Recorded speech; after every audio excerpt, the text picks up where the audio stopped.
Hello. Sorry I'm a little late. I got distracted because I had to message someone. I don't think anyone was waiting, so I think it's okay. Yeah. I've been playing with the audio again. Hopefully it is better and not worse. I don't know what I'm doing with that. I still need to work on it some more, but I played with it a lot the other day, and I think it's okay. Anyway, today, you can see I already have my little form based here. We are sculpting Wilbur. I'm not sure if it's Whately or Whately because I've heard it pronounced both ways. Whenever I do the short edited version, I will look that up and verify which it's supposed to be. I think it was the radio version I heard that called it Whately, and then I just re-listened to the audiobook last night, and they called it Whately, and my friend also called it Whately, so I'm not really sure if it's Wilbur Whately or Wilbur Whately. But we're going to be sculpting him today. Oh, and I apologize. As usual, I'm going to yawn a lot because I am very tired. But I plan on talking a little bit about Dunwich Horror, specifically Lovecraft, and we're going to read the description so you can kind of see where we're going with this. I just got to pull it up here. I was not prepared because I was sending a very important message to someone. Hold on.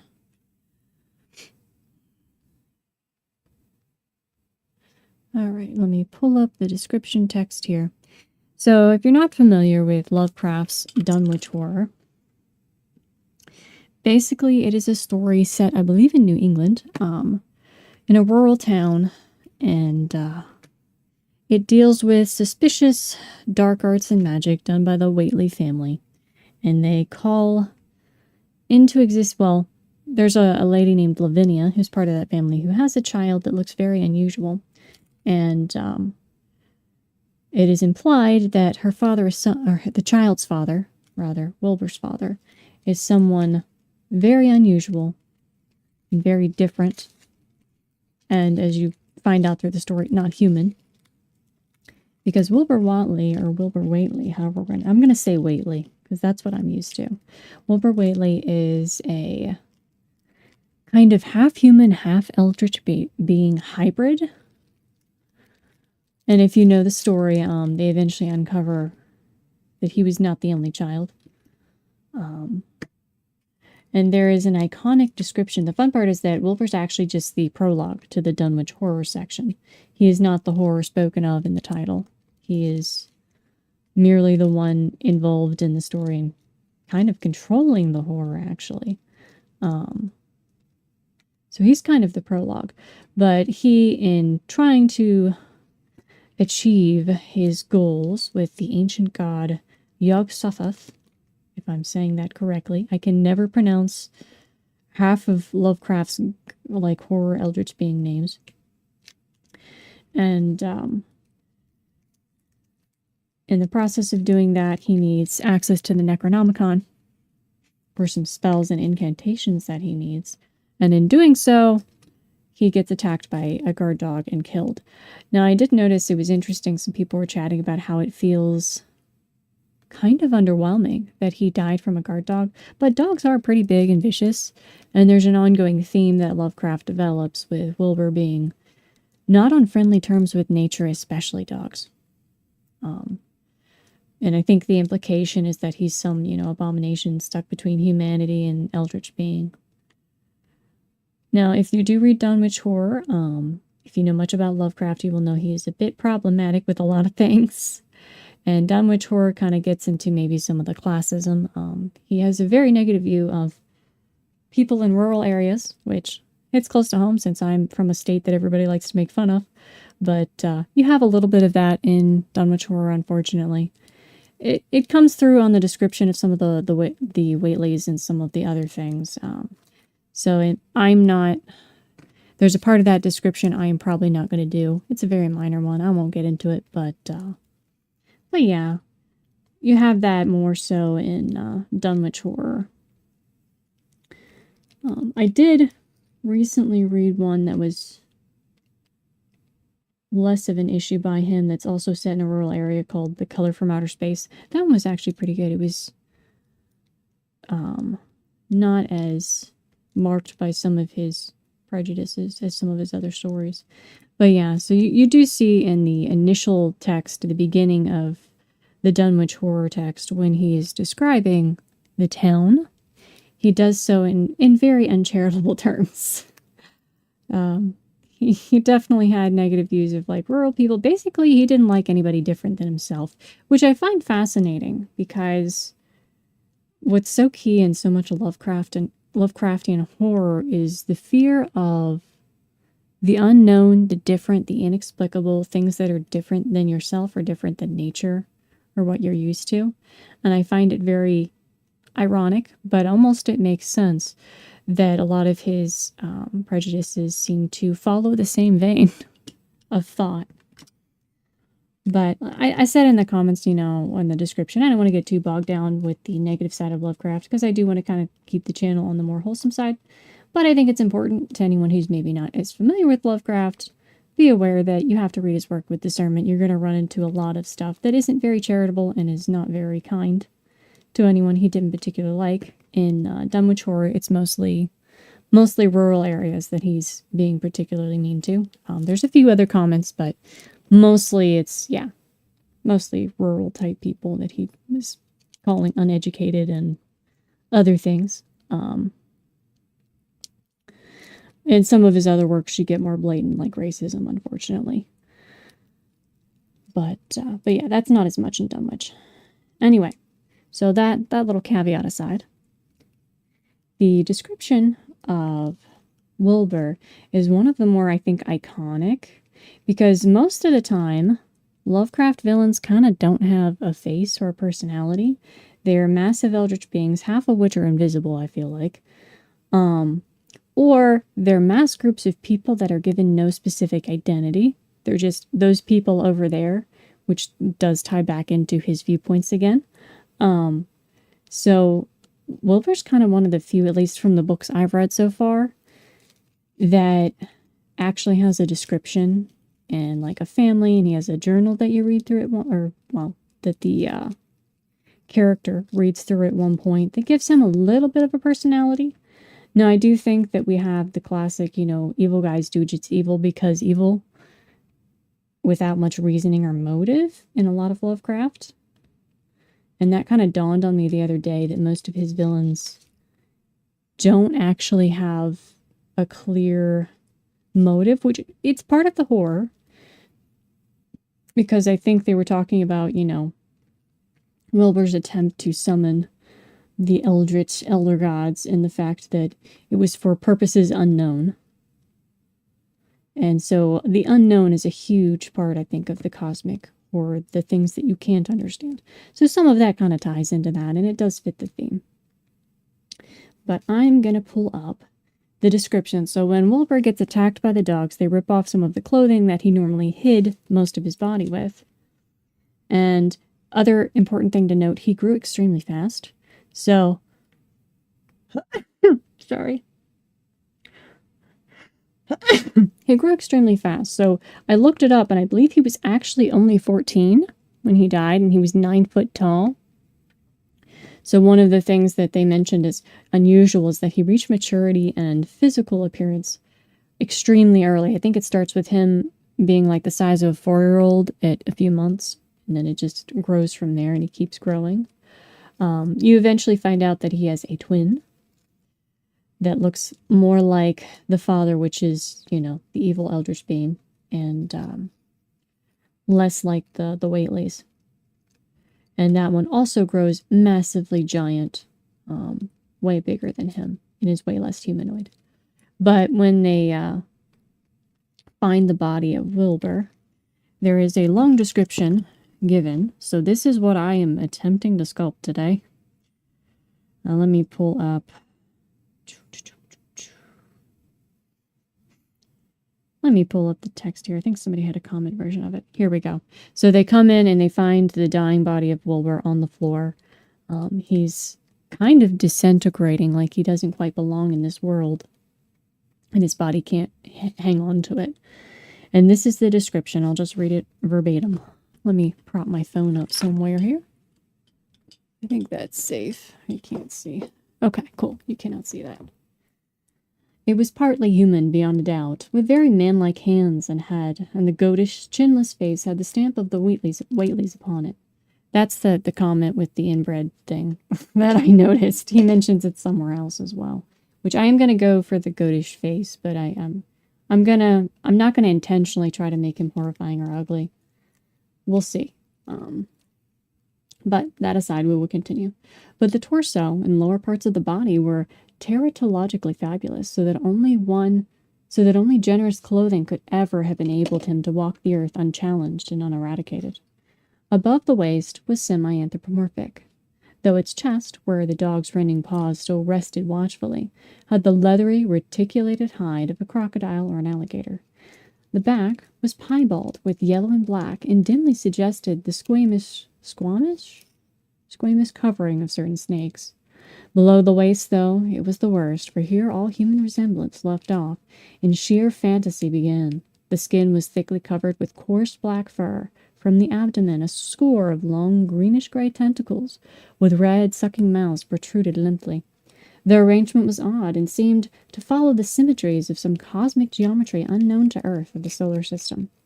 On each of the hips, deep set in a kind of pinkish ciliated orbit, was what seemed to be a rudimentary eye, whilst in lieu of a tail there depended a sort of trunk or feeler with purple annular markings, and with many evidences of being an underdeveloped mouth or throat. The limbs, save for their black fur, roughly resembled the hind legs of prehistoric Earth's giant saurians, and terminated in ridgy-veined pads that were neither hooves nor claws.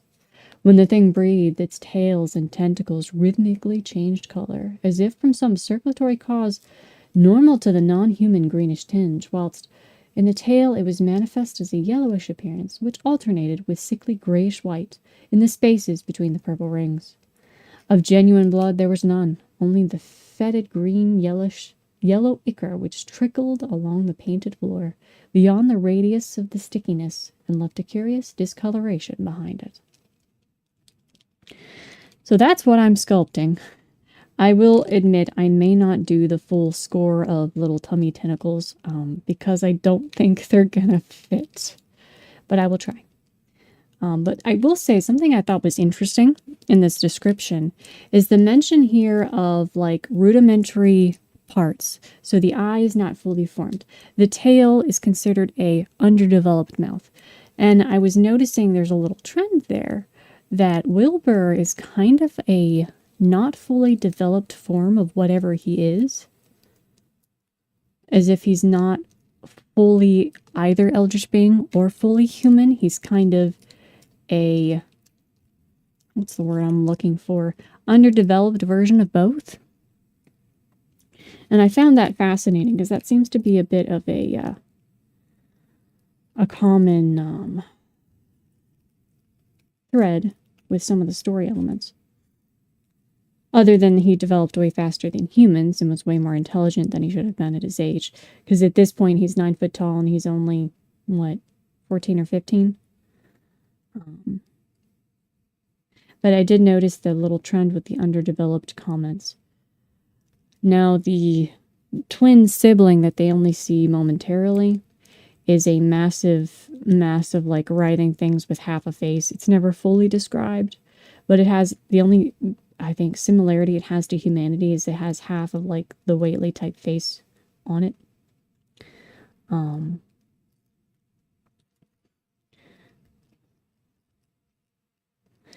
But yeah, it's a fascinating and horrifying description.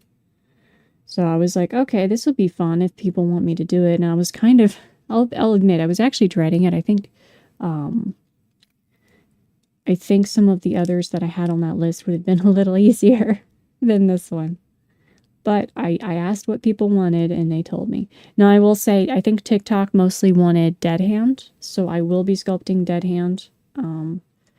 Because YouTube very clearly wanted Wilbur. I did get some good ones for the SCP. And I may come back to that at some point. But I'm planning on doing both, just because I think everyone on TikTok pretty much voted for Dead Hand. And the awkwardness of doing different platforms is that it'll look like I ignored the votes. When I didn't, I'm considering all the platforms in total. So start with this one because it did technically win, and then I might still do the Legend of Zelda Bottom of the Well horror dead hand thing. Just so that I, because the votes were actually pretty close, I think. Instagram doesn't usually get too many.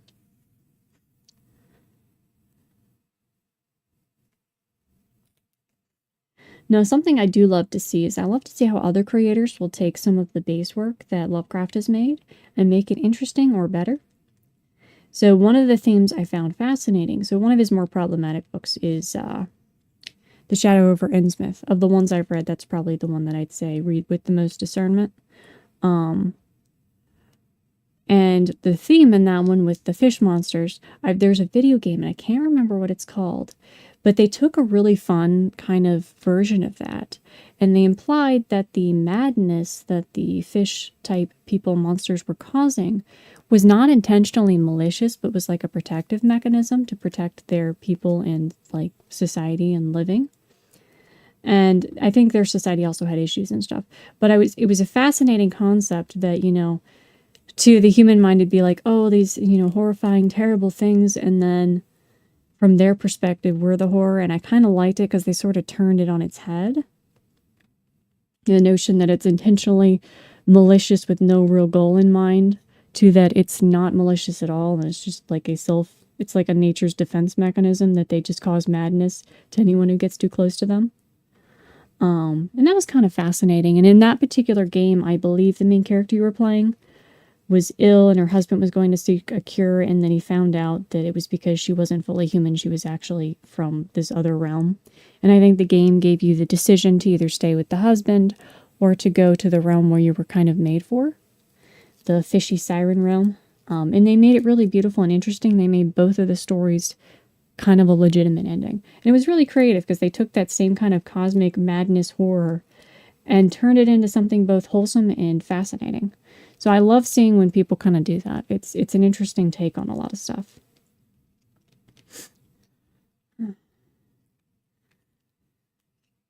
Oh. All right. I feel like this part of the sculpture making is the most boring. So I think I was talking last time about I got a automatic spinner thing for my clay press that helps me condition the clay without killing my hands. And I was so excited. It was working so well, and then it broke. I don't know if I mentioned that the last time or not, but it broke within 20 minutes of using it. I might have mentioned that last time because I think it did happen before I did the video last time. I was so disappointed. So I just MacGyvered something with my power drill. And it kind of works, but it also doesn't work that great. And I just really want an automatic clay press. But I think the ones that are actually nice are super expensive, and I can't afford them. Okay. Oh, and I did already choose the eyeballs that we're using. So these are the hip eyeballs. Nice deep ones. And then I couldn't find, he does have dark hair, dark eyes, and like slightly, it's supposed to be like tanned skin. I don't think it's supposed to be that dark because his mom was an albino. But I couldn't find any brown eyes. That was the initial intention. So I got these sort of otherworldly pinky yellow eyes. We're going to go with that for the head. So slight inaccuracy there. I think it does specifically mention that his eyes are like a dark brown. Or mention, I forget exactly how he phrases it, but there was something that gave me the impression his eyes would be on the darker side.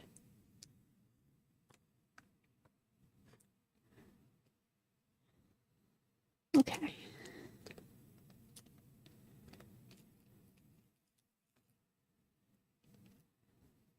And I did learn the trick of adding some oil to the clay to make it more workable. Because I think my shipment that I got last time was just very dry. And that's why it's been a bit more problematic than it usually is. And it breaks a lot more. And it's also been dry here, so it probably dried out while it was in my house. And that seemed to help a lot. It made the manual clay press rolling much easier. when I added a little oil to the machine. But I still am on the hunt for a way to condition clay automatically that doesn't require me to waste so much of my energy before the video. That's actually what took me so long before the video prior, was that I would have been done earlier and I would have already sent the message and done everything, but I was trying to condition the clay and it was not cooperating very well.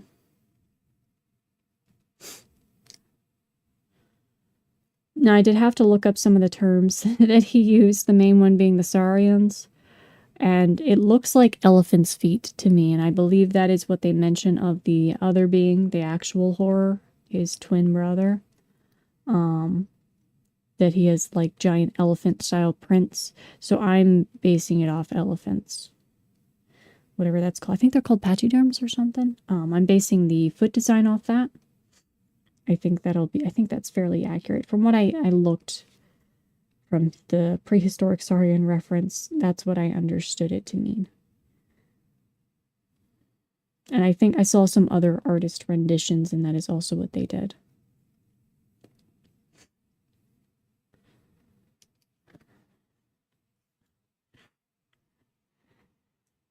Which actually is easier to sculpt, because it is just a... I don't know if I'm going to be able to balance this guy. But it's easier to sculpt because it's just a fairly simple shape. And I brought my texture rollers out because we will definitely be using those.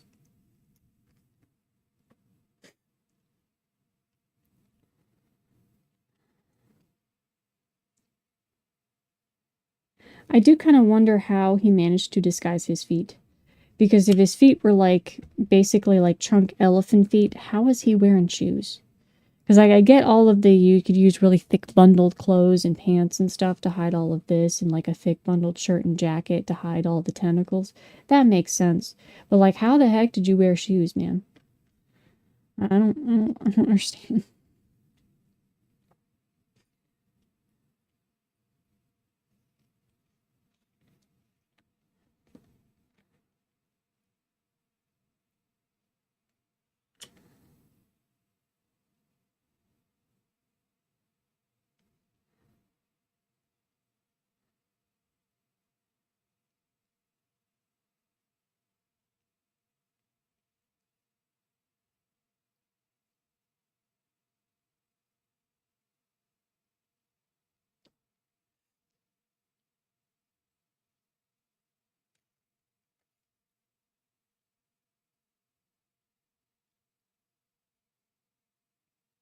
Something else interesting with Dunwich Horror specifically, and with some of Lovecraft's horror ideas, is some of the religious parallels that you can kind of draw. So a lot of the language that he uses of the two Whately brothers is very anti-Christ-like, and Christ-like, if that makes sense. I don't know. If you're not familiar with it, you may not understand, but he makes the comment, the prediction, Wizard Whately, the grandfather, makes the prediction that you'll hear the Whately, crying out his father's name on the hill. And it's, I don't know if it was intended as a direct reference, but it kind of is. And people often compare Wilbur to like Antichrist. And then the giant monster to an almost like horror version of Christ-like things. And initially I was like, I didn't think of that. But when I thought about it more, something that struck me with Lovecraft's horror is it's like an evil version of a Christian concept, which is the concept of overwhelming holiness and transcendence. The idea that something is so holy and so powerful and so beautiful that you can't handle it. Lovecraft is like that, but exact opposite. It's like, oh, this is so horrifying that it drives you mad. And I kind of wonder if that's an intentional parallel that he's drawing. I don't know that it is, but it's interesting. Because if you read a lot of like biblical text, you'll see things where angelic beings are so beyond our comprehension. People's reactions are always in terror. They're not happy. They're always terrified that they're either going to die, or these beings are so amazingly powerful and glorious that they're just awestruck. but it's in a good, holy, or pure way. And I feel like Lovecraft takes that same concept and transfixes it into, but what if it was evil? And similarly, the idea that,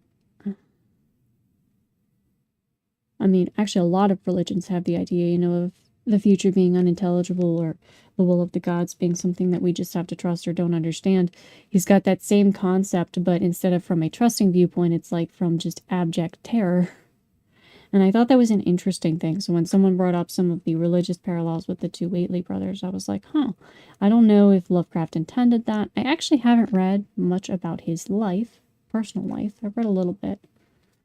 So most of what I think about him I get from his works. But I would be curious to see if that was an intentional parallel, because there's definitely a pretty strong resemblance in a lot of the language he uses in many of his stories.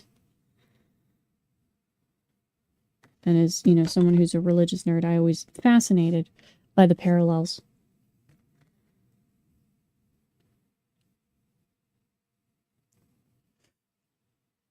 If I make the feet wide enough, I can probably balance him, I think. We may have to bend the feeler tail thing to make it work fully. Right now we're just covering it. We will shape it later, because it's still not quite the right shape.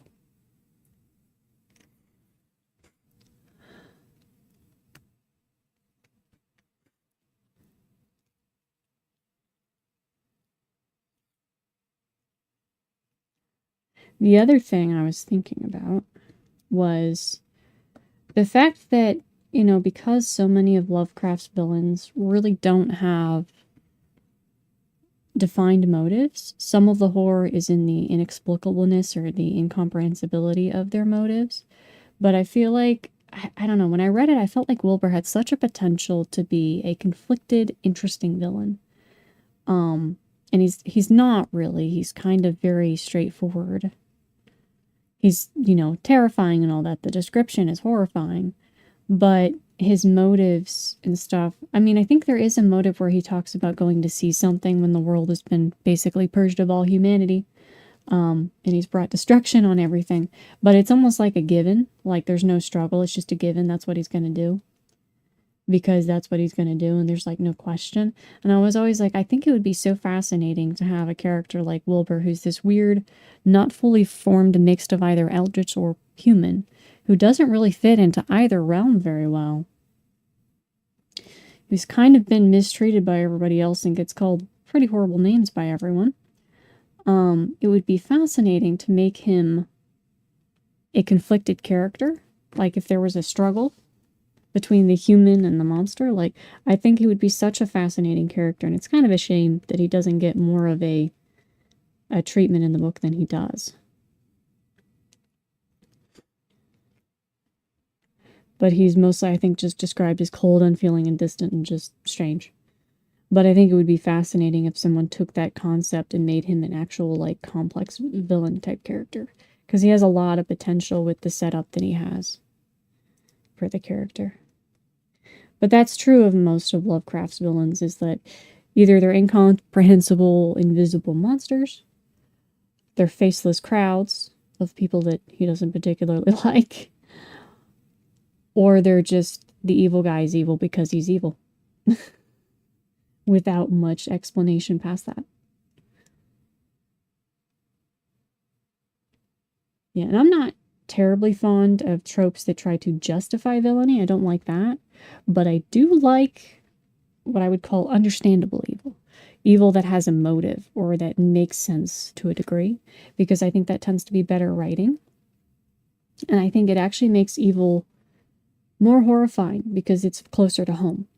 Whereas I think I get that the horror in Lovecraft is the nothing is close to home. Everything is strange and unusual. I don't know. I feel like it would be such a fascinating concept to have someone stuck between the worlds like that and conflicted because of it. Plus, I always wonder why the villains in Lovecraft stories just inexplicably wished to destroy the world. Like, I think in Wilbur's case, he thought he wasn't going to be destroyed, at least from the journal entries that they go through.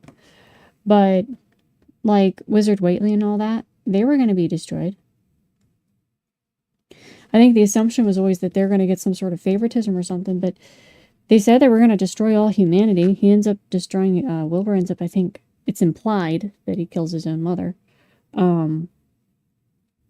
But did they just assume that they're always going to be spared?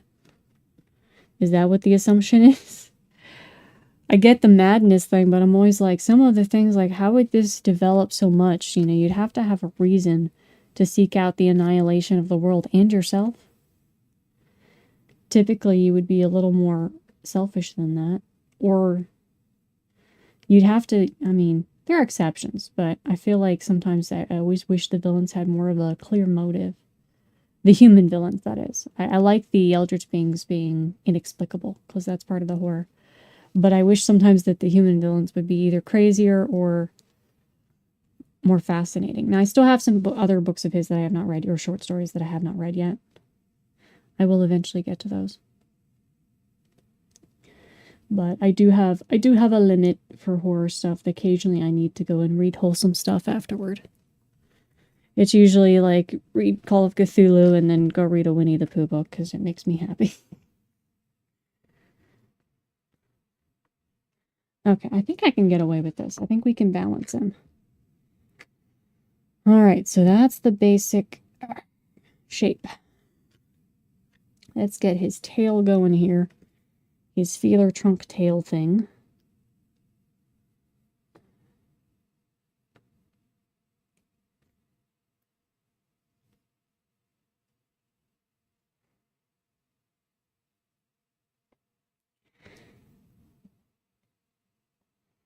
Now, the thing I noticed in a lot of depictions that seemed missing was the back of him is described as snake-like with yellow and black, and very, almost very reptilian. So, because it almost seems like the inspiration's like prehistoric dinosaurs and snakes and things. So, in beings.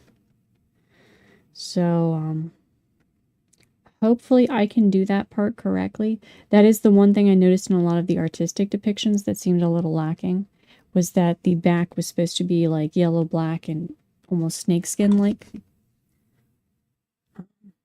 I don't know how to suggest the tail being a rudimentary undeveloped mouth. I will figure that out when we're doing the details, because I'm not really sure what that looks like in my brain.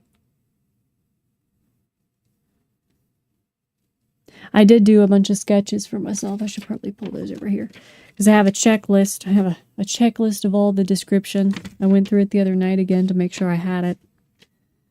And then, because there were so many little details, I didn't want to miss anything. I try to be accurate as I can. I will take a little liberty with some stuff, but I want to do my best to help visualize a somewhat difficult to understand being. If for nothing else, then I enjoy a challenge. Okay.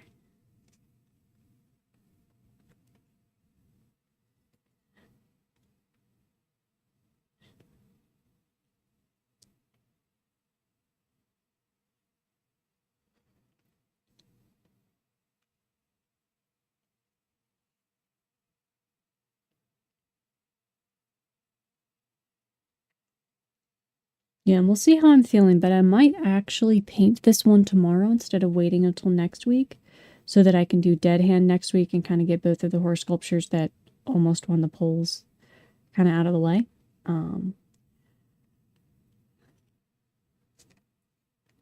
But we'll see, because I don't have to check if there's anything around the house that I need to do that'll take up my time. If not, there might just be bonus stream and I'll finish them up tomorrow, potentially.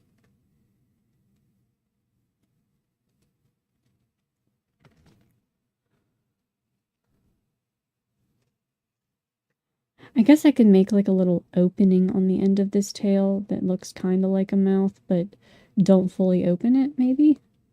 Leave it closed? Yeah, the only part I'm really not wanting to do is the stomach. I do not want to do that many tentacles. I can't even do a wire frame for them to keep them sturdy. So they're going to be tiny little things. And I might cheat and not do quite 20, to be fair. I will try to do the right amount. But I don't know how feasible that's going to be with the size of this and with the clay. Because they're going to be insanely fragile.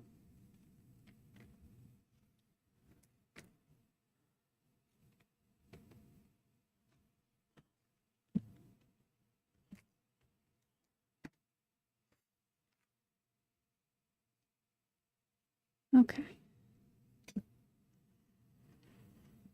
So we have that mostly covered, mostly smoothed. Mm-hmm.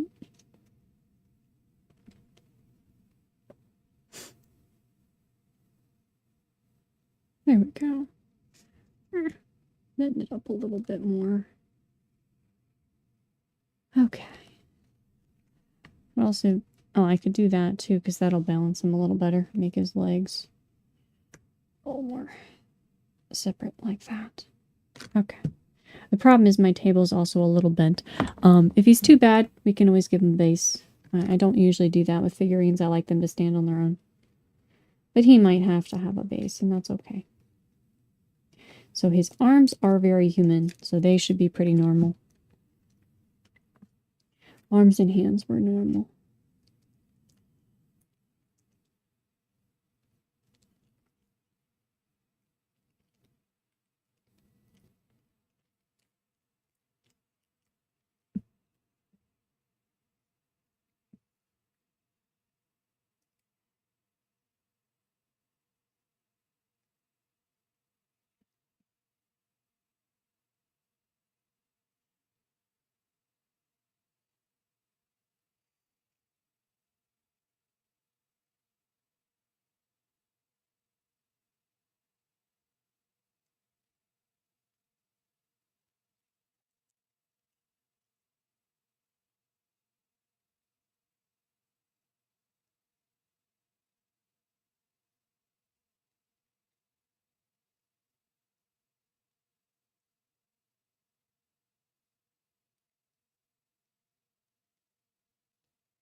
Okay.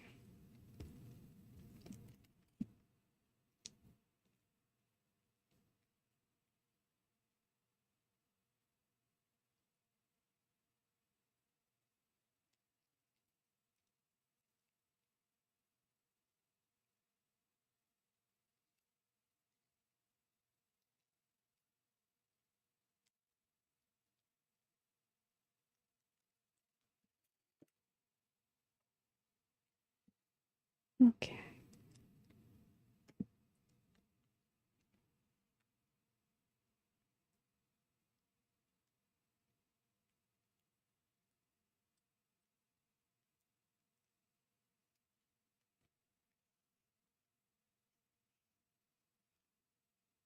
Oh, no, that made him more unbalanced. I'll have to play with this a bit. But it might just end up being a base situation.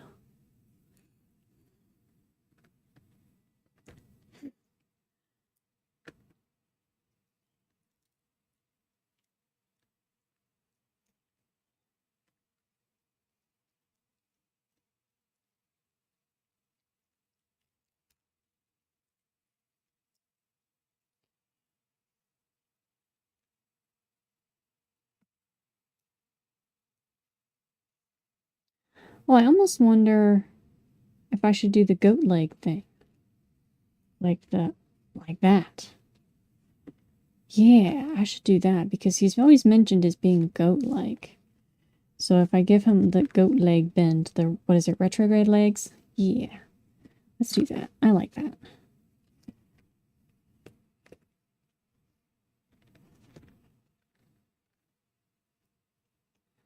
Kind of fits the goatish aspect a bit more. And I'm assuming the goat reference too is also the religious reference, because typically, I mean, I don't know if there's other religions that view goats as kind of a negative thing, but I know that's very much a Christianity thing. There might be others that do. I'm not entirely sure.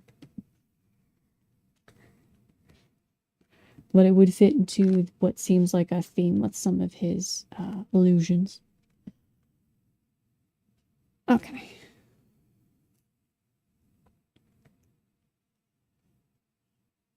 Center of gravity a little bit. Okay. We might have to really change that tail up and around to keep it balanced. But that's fine. We'll do that last.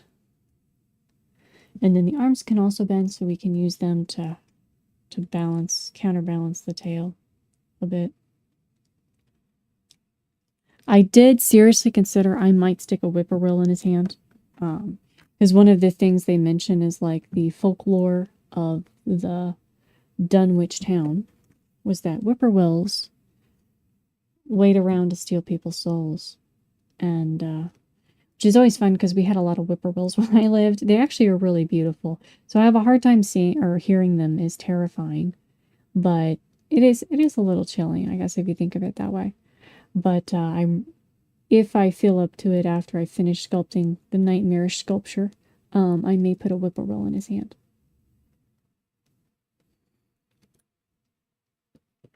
Just because they kept showing up in the story. Every time somebody dies, the whippoorwills are heard trying to snatch their soul. Or so the legend says.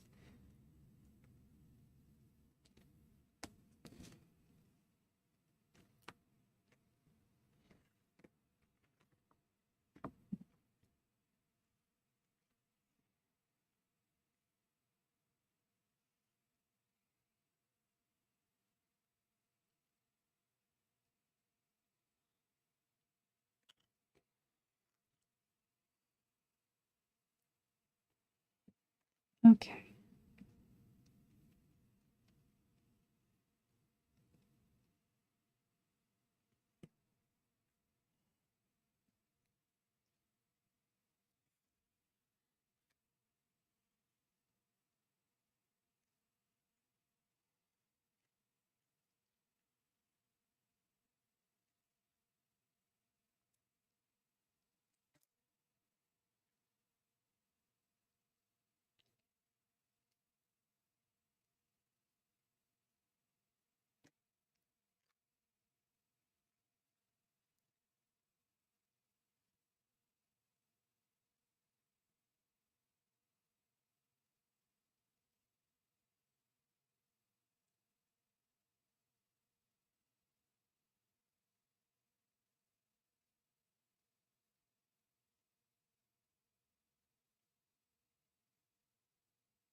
Trying to get the basic muscle shape here of the arms. Oh. I may have to add a little more here because he's a little lopsided. You can see he's a bit lopsided. I didn't have enough on this arm. Looks a little creepy when he's headless.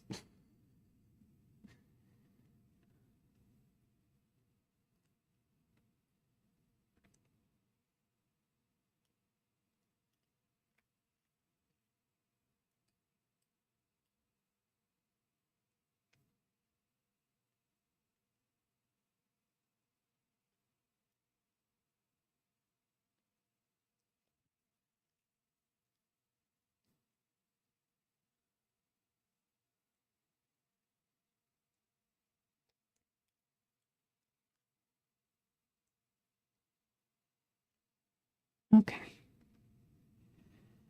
All right.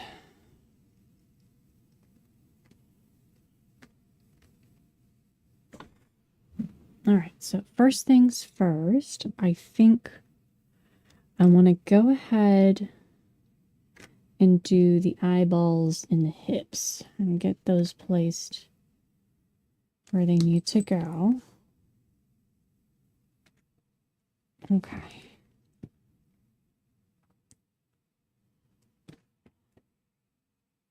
Well, this one needs to be brought out a bit more to make it even with the other side.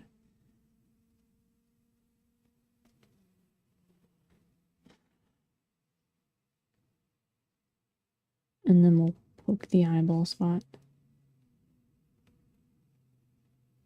Now this doesn't need to be too detailed because all of this is going to be furry, so we just got to get the eyeballs in there, and the rest of it's just going to be fur texture, which we can leave off until later. I think we'll do the stomach tentacles last because they're going to be the most fragile part.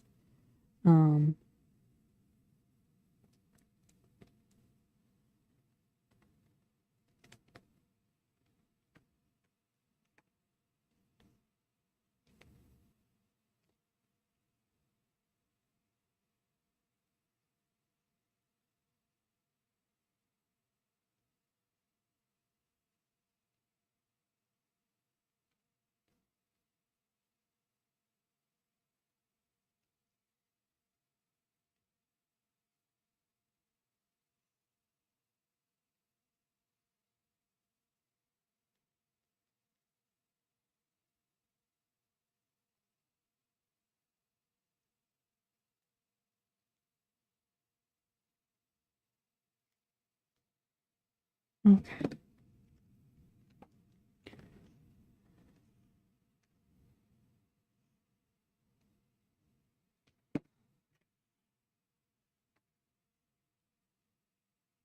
Is that about right? Yeah, that's about right.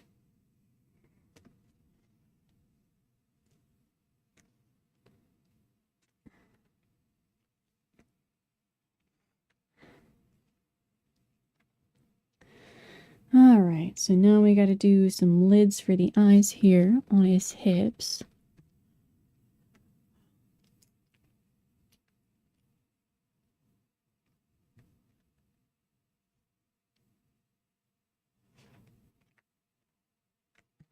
I had him balanced, but a lot of that balance seems to be dependent on the angle of the table. Because this table is not... It's okay if he falls this way. He just can't fall this way. Because this table is not even. Let's put eyelids on the hip eyeballs.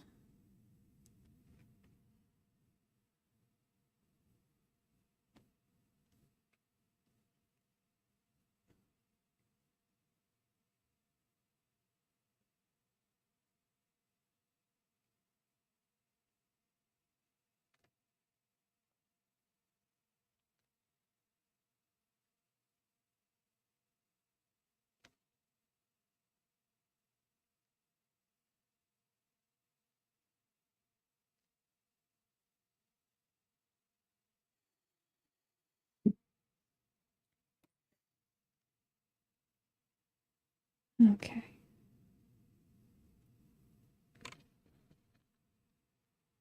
Let's add eyelid at the bottom.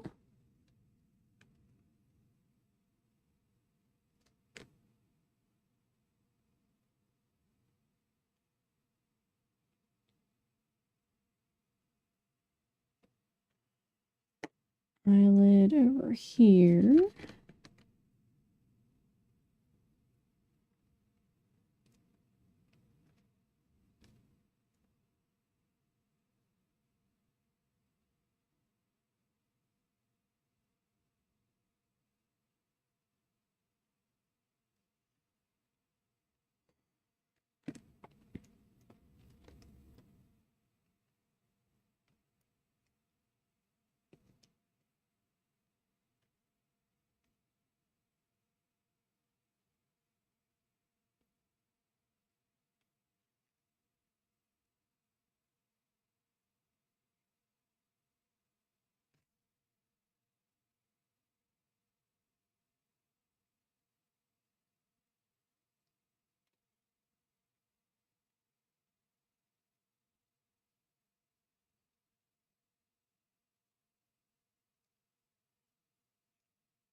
Okay.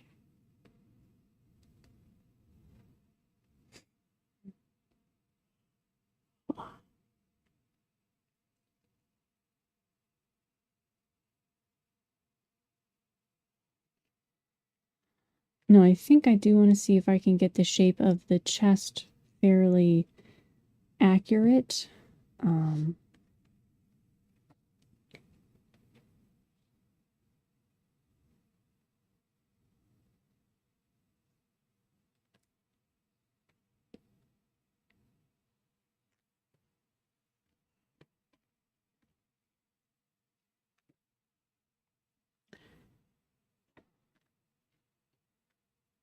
Let's see.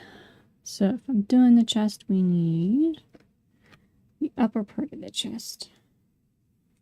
Like so. We'll put it like this, and we'll just blend this into it.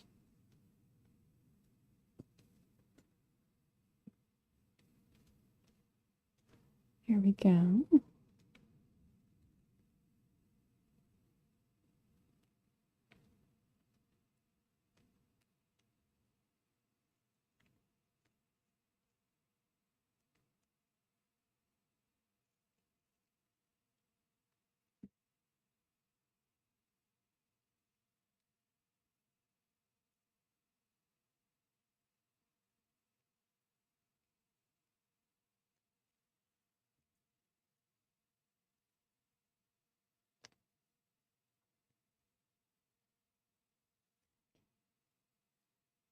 Armpit indentions there.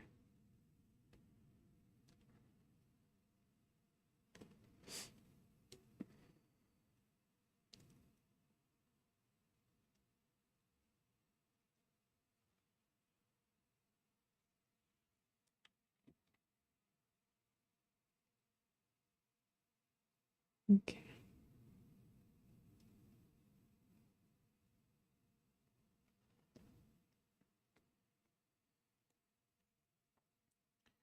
That's not quite correct in anatomy. I'm still... Granted, I did give him a very long torso, but I need this to be different. Okay, because if we put the neck here, then this needs to be like the clavicle is right here.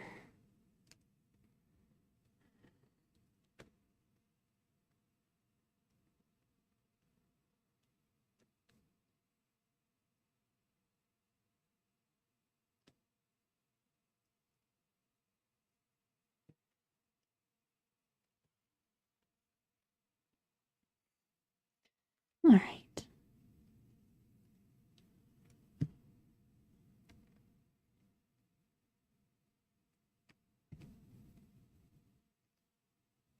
And then let me see here. Now, the question is, does this texture ruler give the...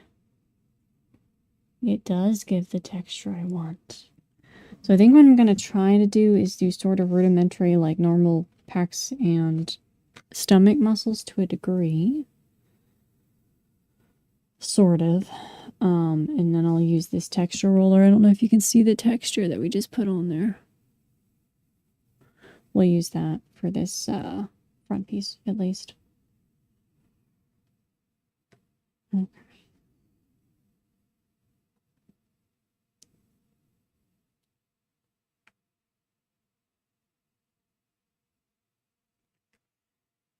Okay.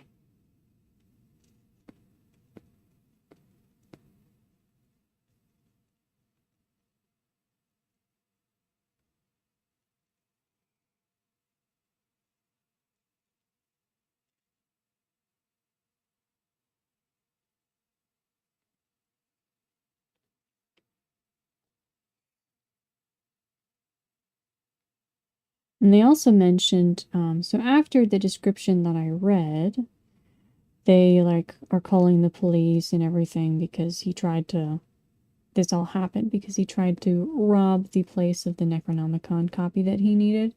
Because I think he only had the English version or something and he needed the older Latin version. And so they call the police, but by the time they come through, his body is like disintegrating into like white and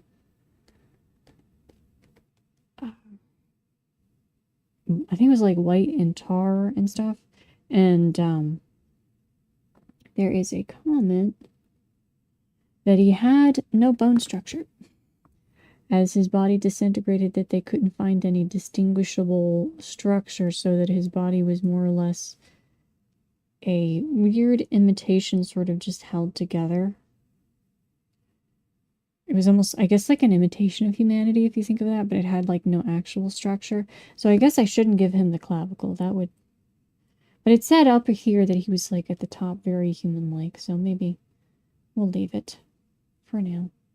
We'll just make it faint. And then I think we'll do 2 more here. Like this, and 1 more. Like that. Like that. Perfect.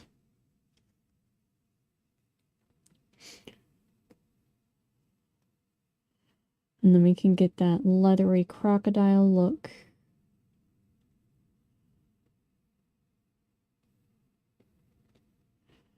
And then let's separate this like so. And we'll have all the tentacles be here.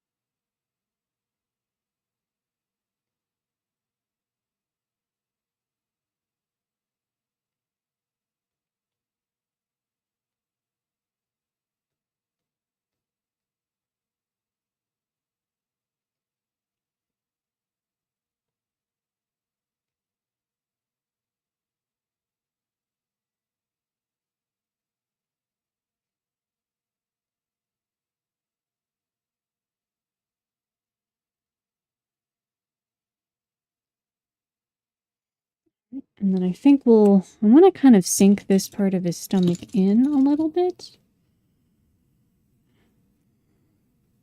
And that way all the tentacles can kind of emerge from this. Like a little bit of a structure. We'll do it like this. See if I can kind of make it line up a little bit with like where your hip bones would be. Almost like if your stomach was sunken in.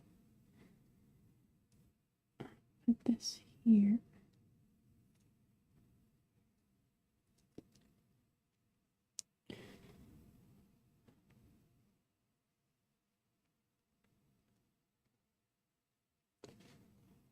Okay, so we'll make it like this.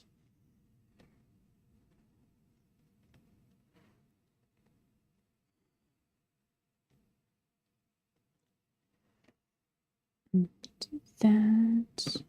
Where's my texture roller?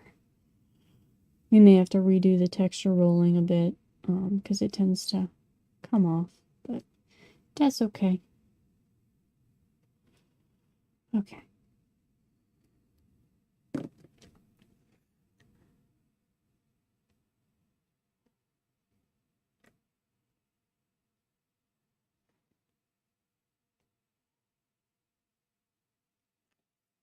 There we go. So that's where all the tentacles are going to go.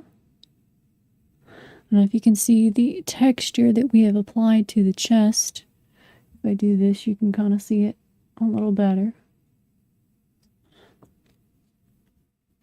We have the eyeballs on the hips.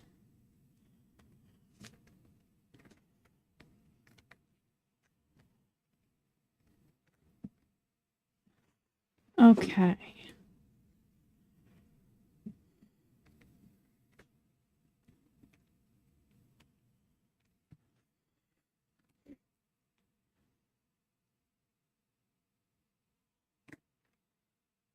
And then the back is supposed to be snake-like skin, or at least it was piebald with snake-like colors, so I'm assuming snake-like skin.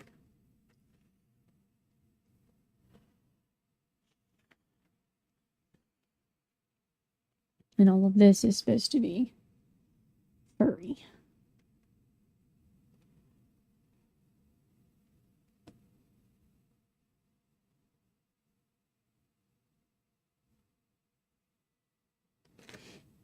Okay, let me double check my list of attributes here.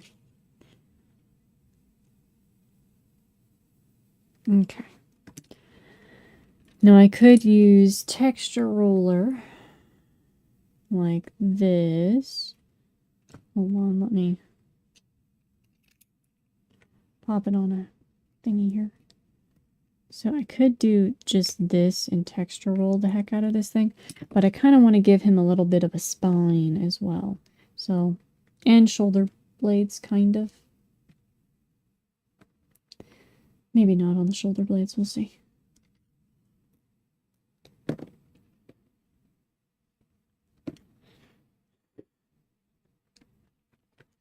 But yeah, let's give him a little bit of a spine.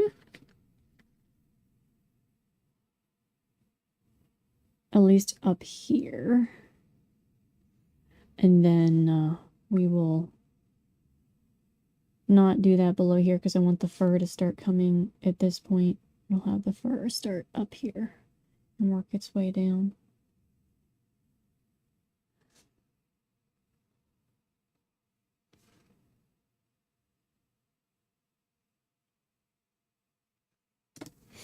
Okay, we'll put that up here.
Didn't quite do that even. Oops. Okay, let's see if we can squish it over a bit.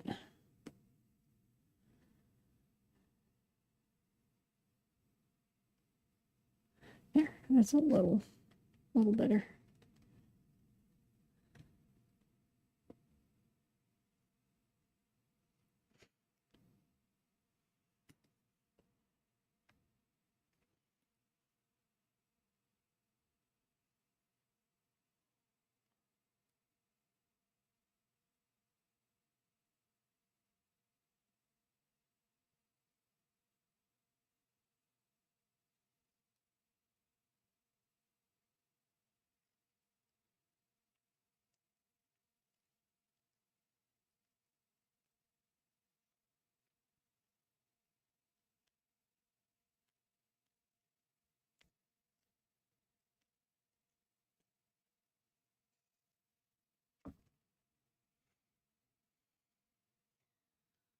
Okay.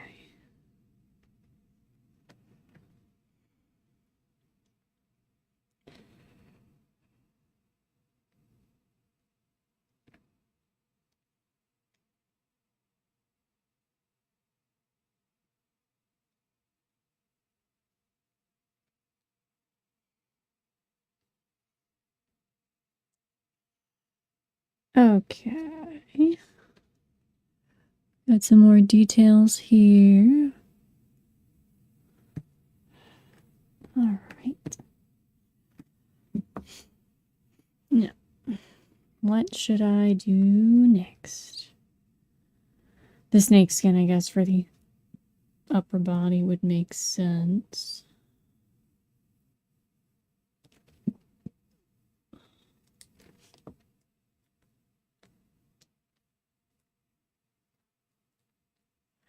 There we go.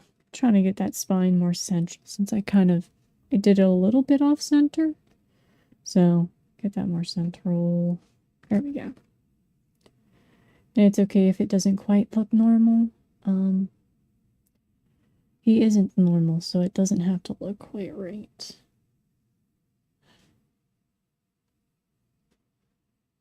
And I guess I should smooth it out and make it less bony since he technically doesn't have bones. Okay, so we'll make it like that so it's like a ridge.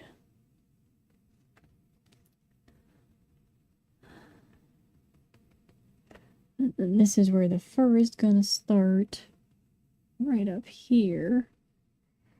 And we'll start the pattern from there and we'll sort of patch it down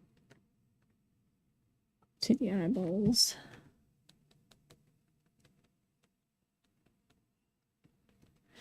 But then up here is where we need to do our snakeskin texture. Oh, I think I'll use this one. This one's cool. I'll use it a little bit on the shoulders.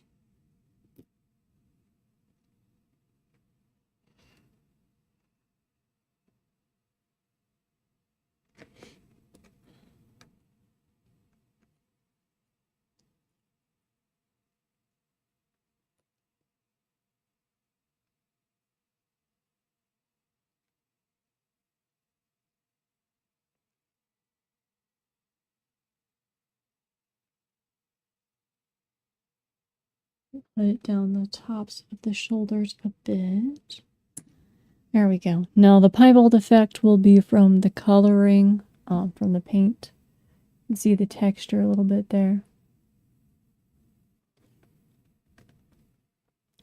So that will not be apparent until we get to the painting of our figurine.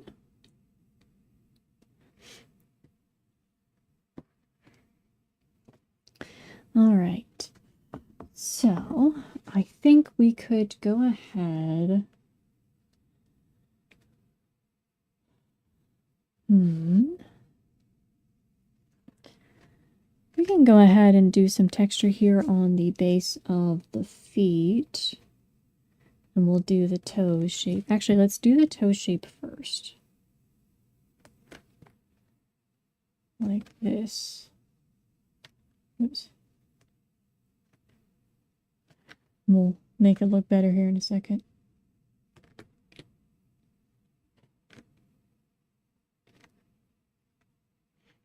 Okay.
There we go.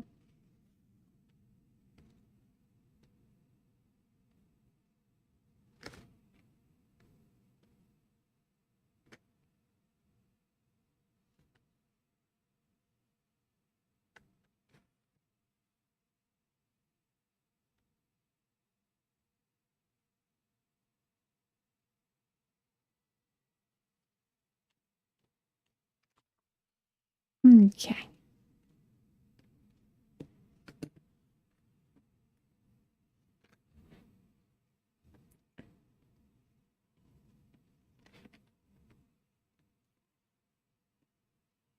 We're going to texture roll the lower legs here.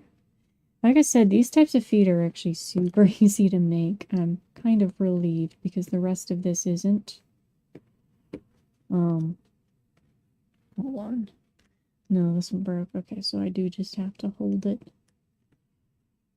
I like my texture rollers. They were just cheap little 3D printed ones, but somehow they broke off their base. And I need to reattach them to a base to make it more easy to use. I should see if there's more free ones that I can potentially 3D print myself. Because I do really love having these texture rollers. They're very handy.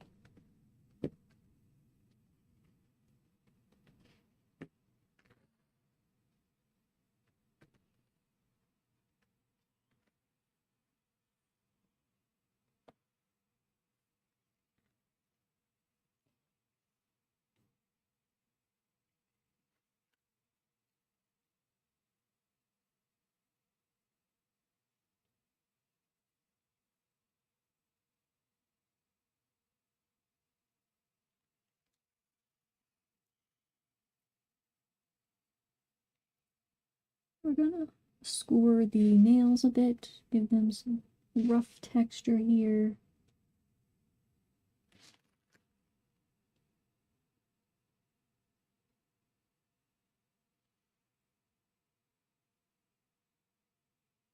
Okay.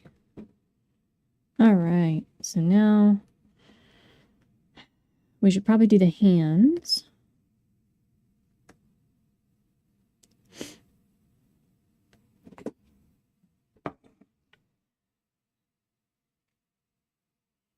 Okay, and we'll do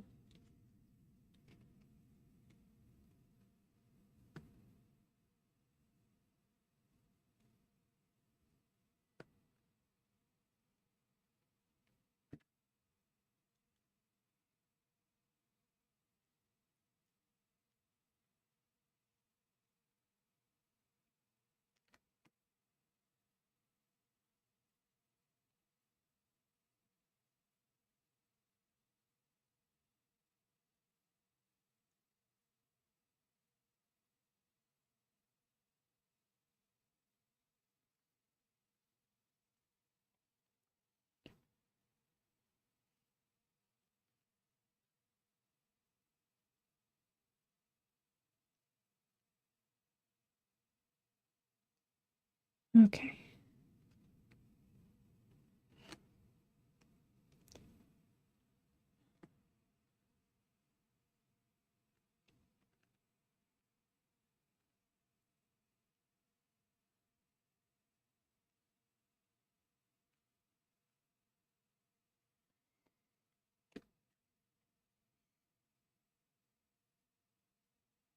Where is my, okay, this will work.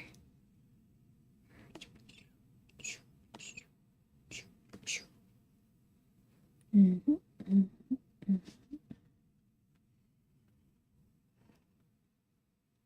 1, 2, 3. Okay, so this is going to be the pinky finger needs to be smaller.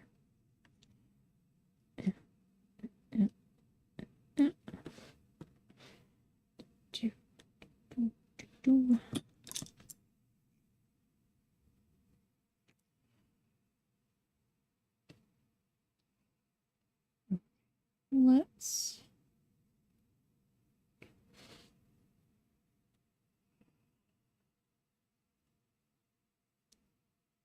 sculpt the fingers.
All right, so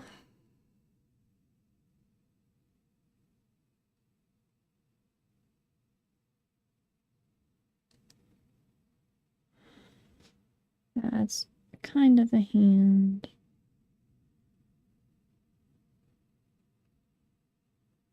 Do this side of the hand. So it's this hand, so thumb would be here. So hands like this.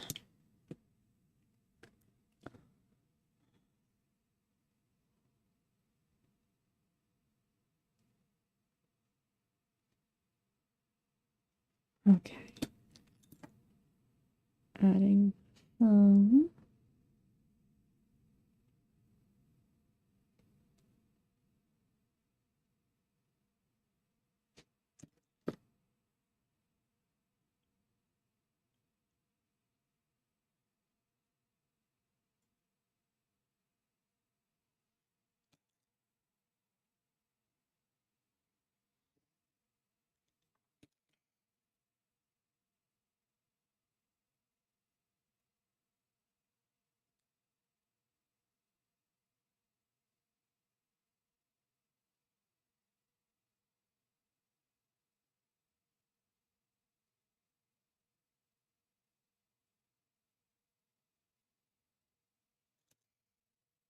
Oops. No.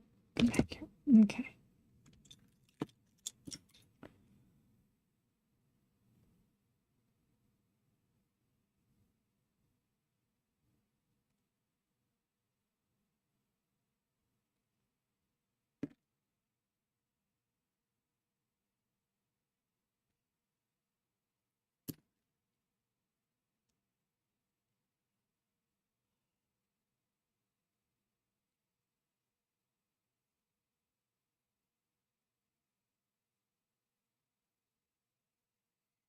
Okay.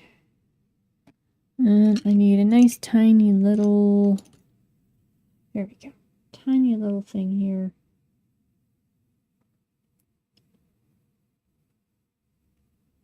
So knuckle and then second knuckle here and here, here, and here, here,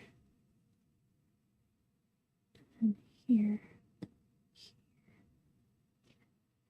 And then we'll make just a little indentation for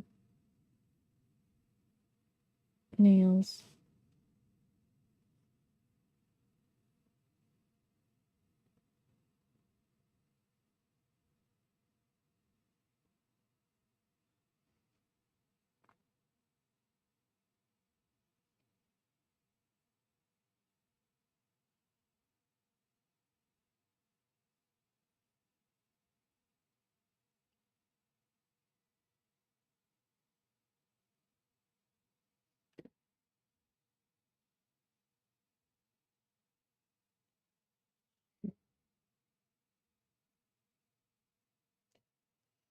There we go.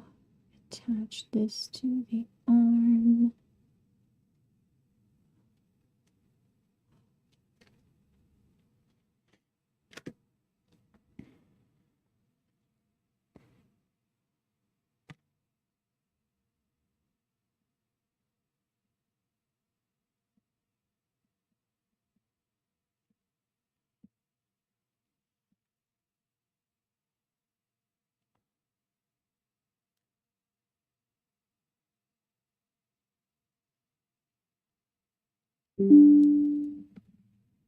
Oh, okay, I was just making sure I didn't lose connection. I hate it when that sound goes off. I immediately assume that something's wrong. Okay, so this needs to be shaped a bit more like an arm. So this is thinner.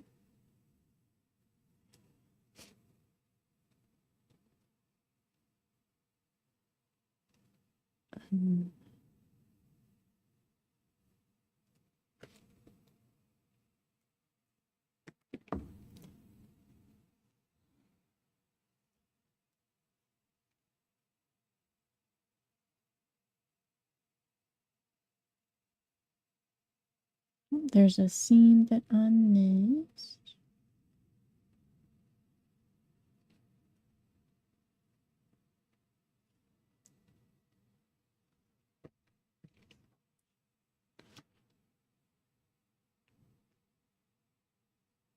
Okay.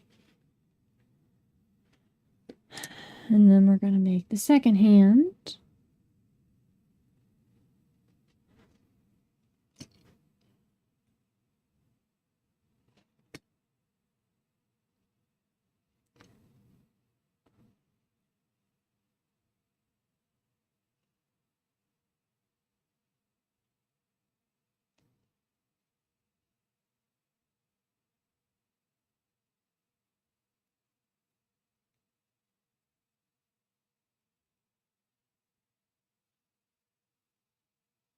We're making decent progress. It's about an hour and a half. Not too bad.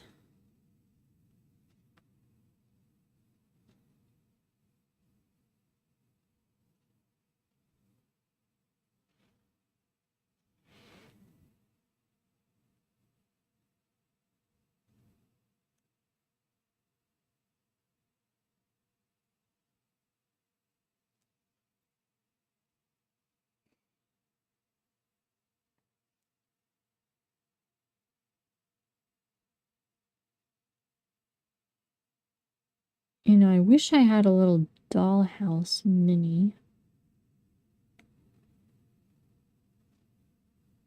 book or something. I may, I think I do somewhere. So that would be kind of a fun addition. I could put the Necronomicon in his hand here if I put his hand extended out like that. That would be very appropriate.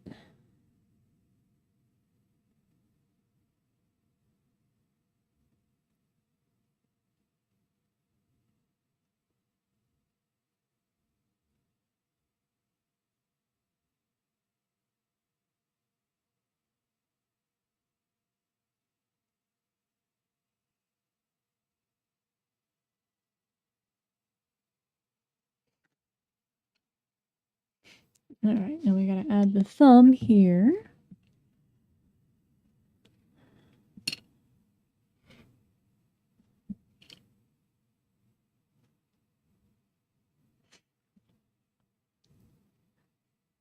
Let's do this.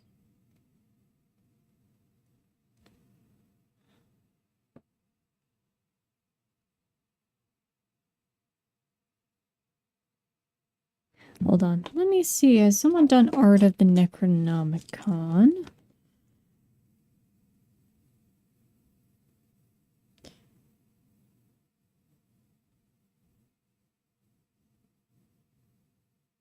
Although I guess he technically never picked it up, so he never actually got it. So I shouldn't have it in his hands because he never actually got that far.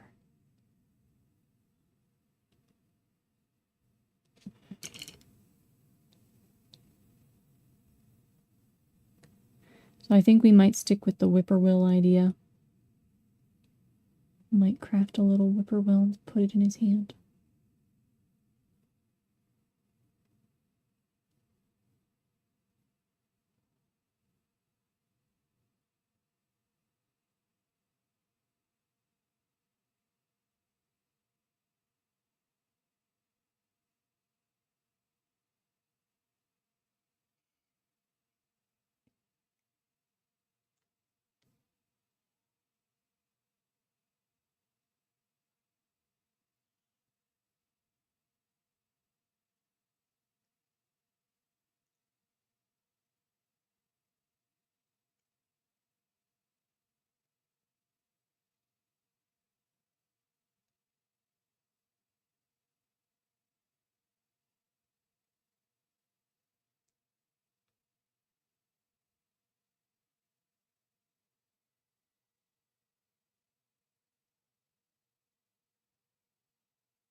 There we go.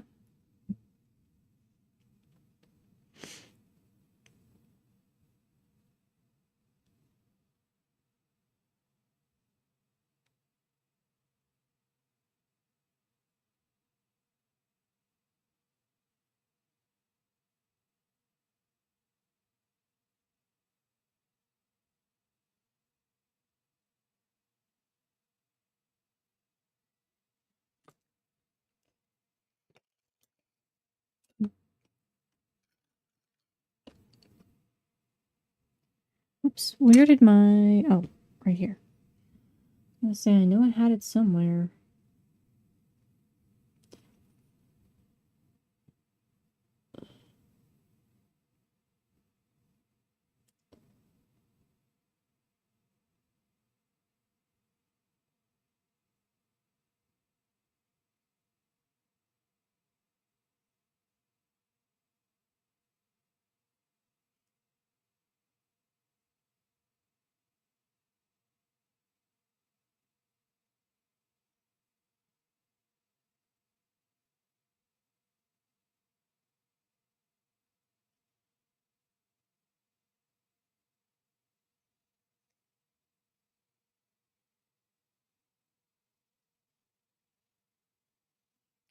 Do the nail on this hand.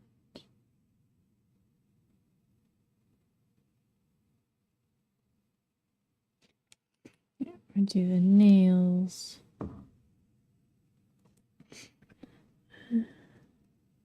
Add a little more to this arm.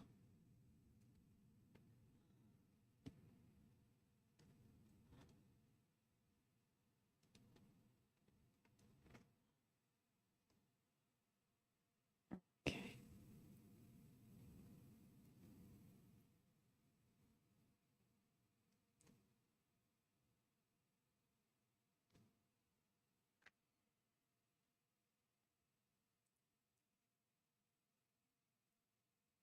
Okay.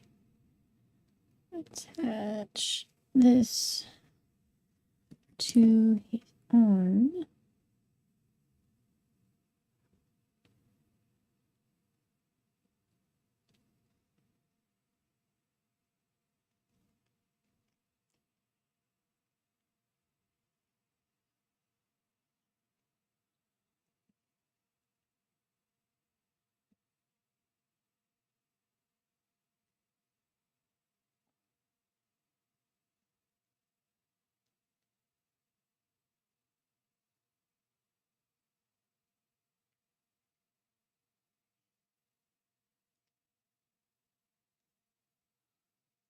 Okay.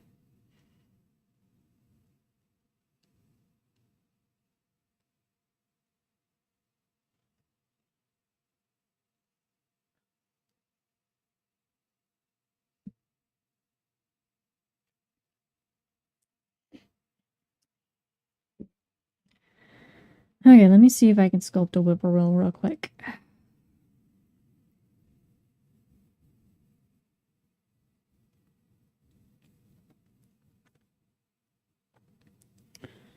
And they would be fairly small because he's so giant. Just so you can tell, this is what we got so far. Okay. So yeah, they're pretty little. Smaller than that. Smaller than that. He's giant. They're not that big.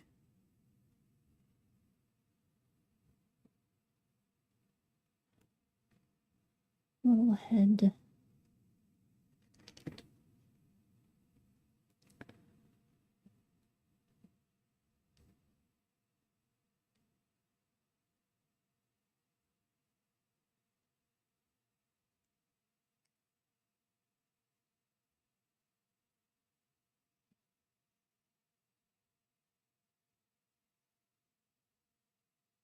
Okay. They do have a very unique head shape, the whippoorwills. We have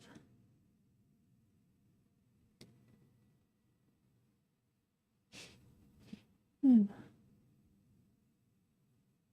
crest type thing going on here.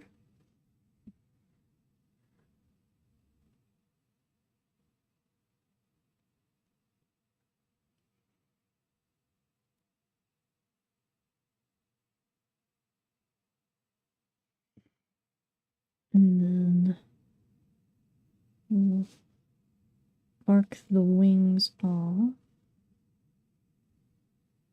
Oh, crap.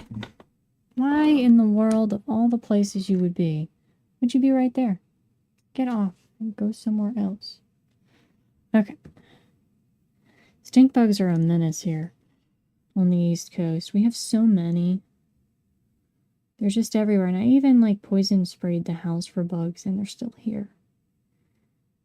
They always come back.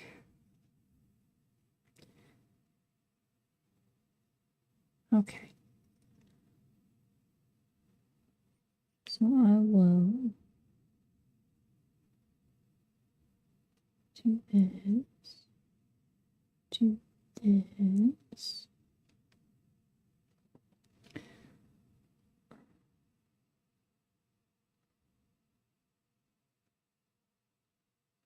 Do that.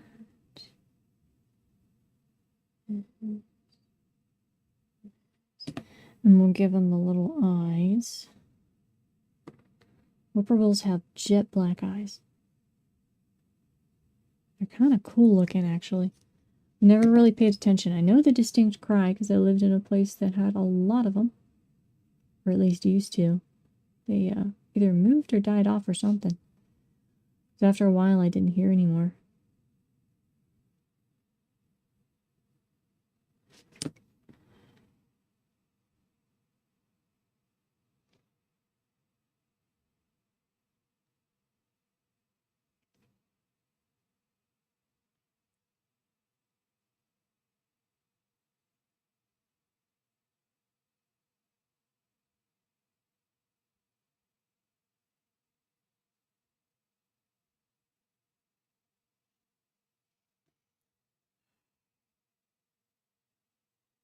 Its thumb on top its head. Curl the fingers around it. Not very kindly. There. Hold on. Let's do it. We're like here. The thumb on top its head. And we'll curl the fingers more tightly. There we go.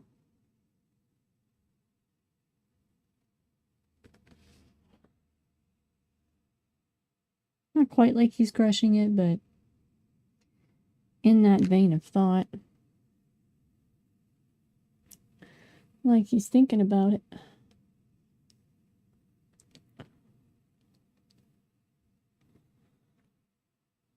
There we go. So now he has a little whippoorwill in his hand.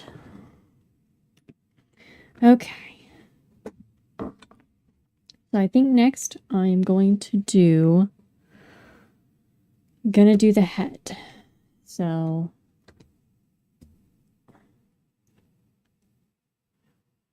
Okay. Let's pull our two eyes here.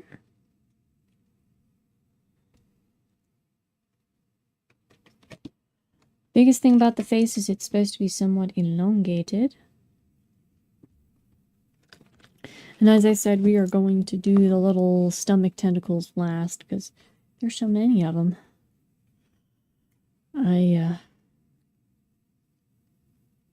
Probably just going to kind of make them in bulk and smash them all in there somehow.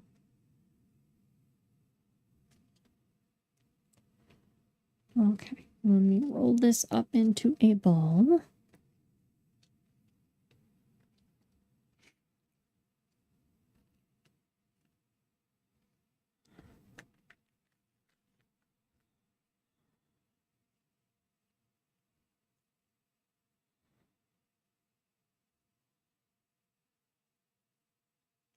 And the first thing is I am going to give him an elongated head. I think that fits the goat-like attributes a bit better. I think. So... the eyes have to be somewhat far apart.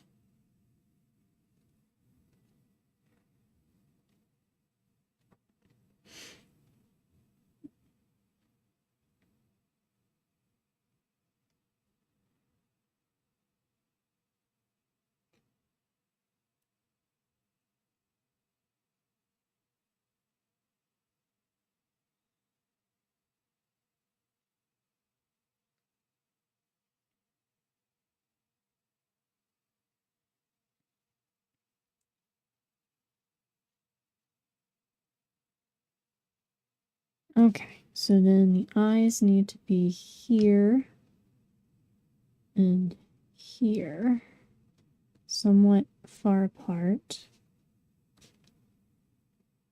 And we need to do this, this.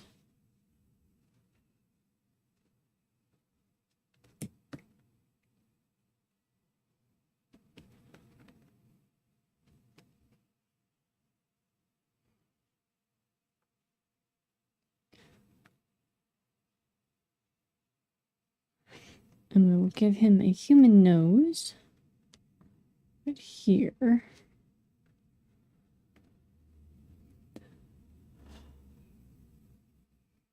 Right there.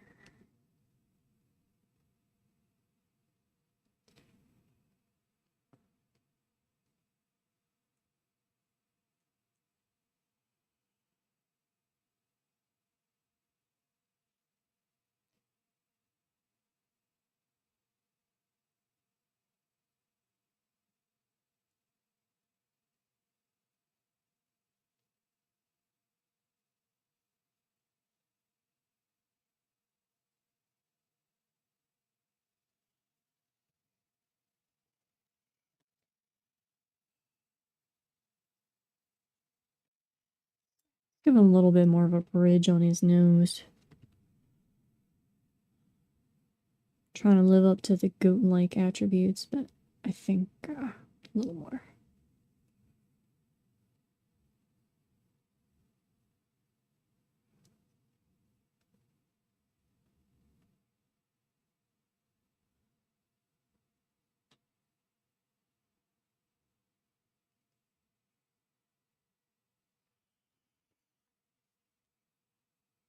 And the eyes won't be that far open. We will put lids on them momentarily, but not just yet. Okay.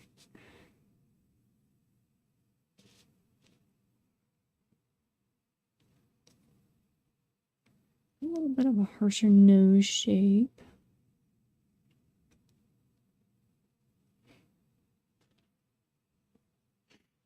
And then a little bit like this.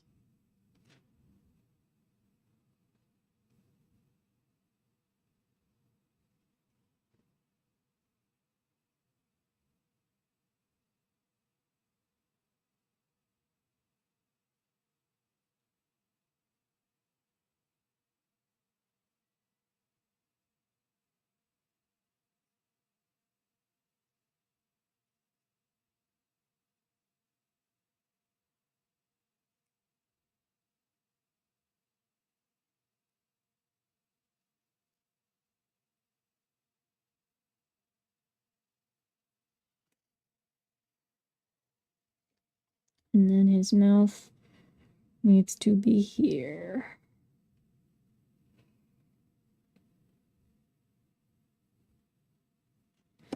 Okay, now we're gonna do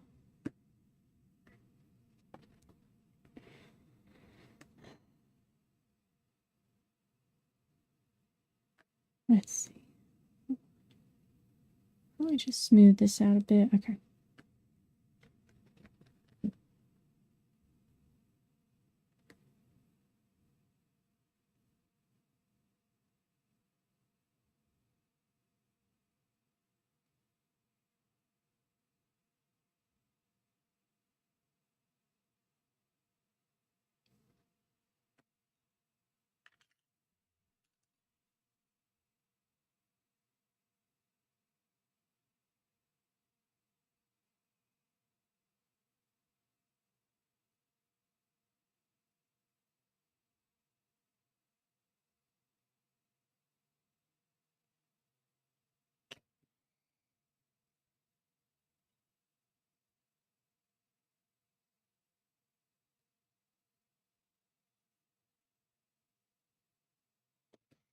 Okay.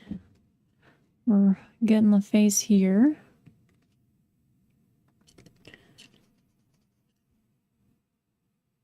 And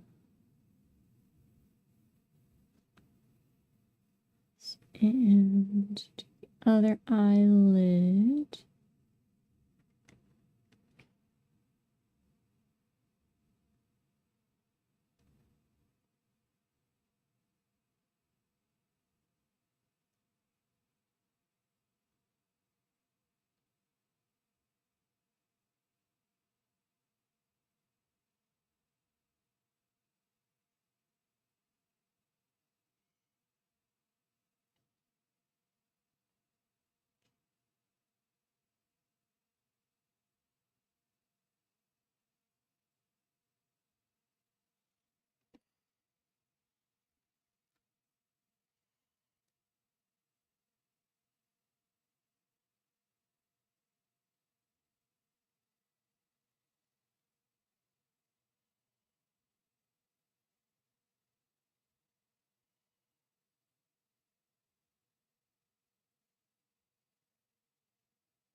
Okay, now we got to do the lips.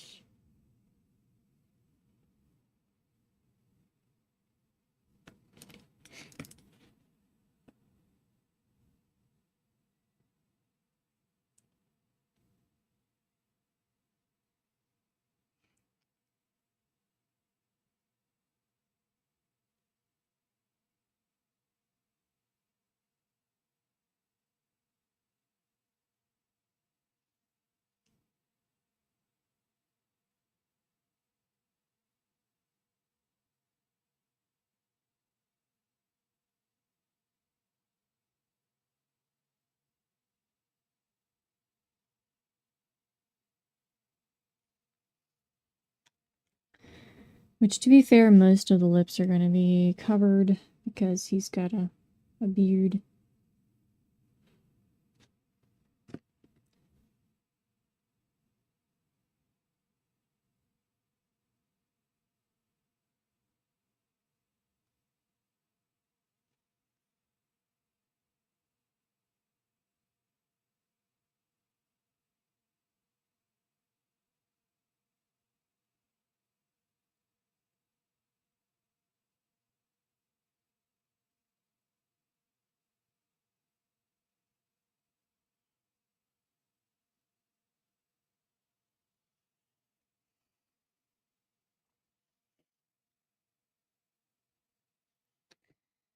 Alright, let's go ahead, stick this in to the head. Alright, now we're not going to stick it on here yet, but I do want to make sure that it goes somewhere.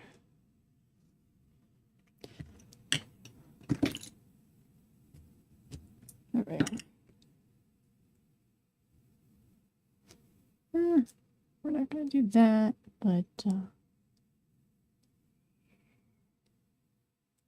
I'm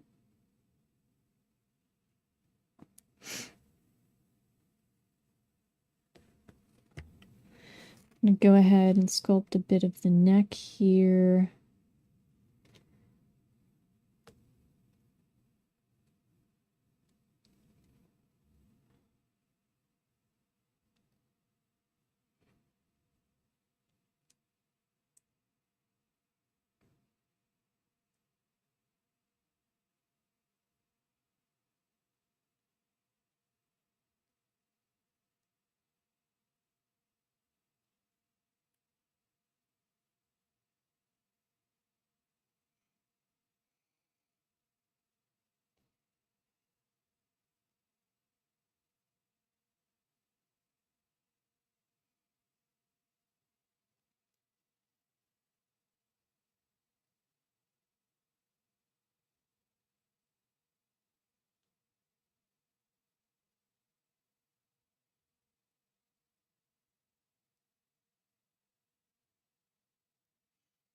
Okay.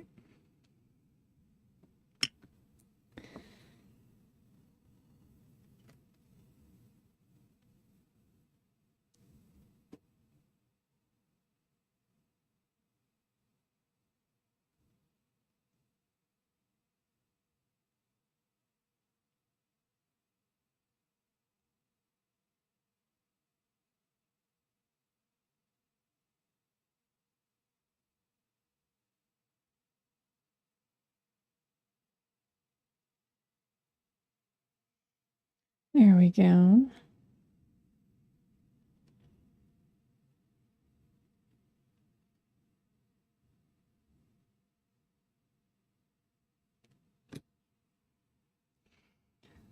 Let's go ahead and do the eyebrow. So this is the face thus far.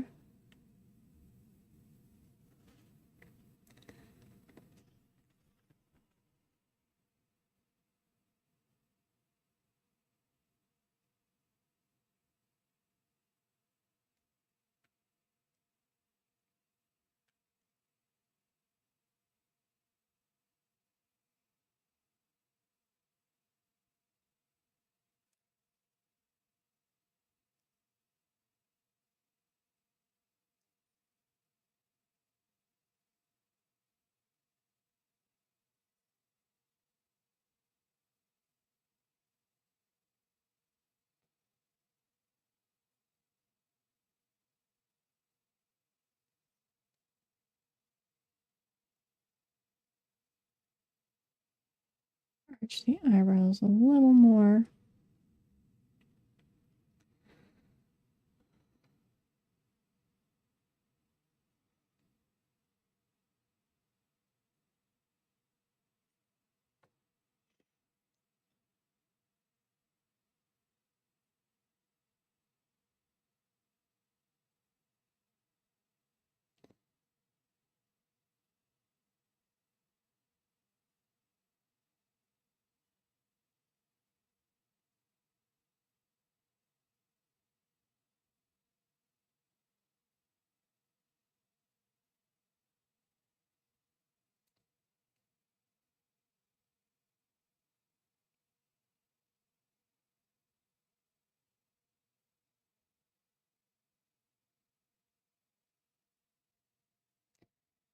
There we go. So we have eyebrows now.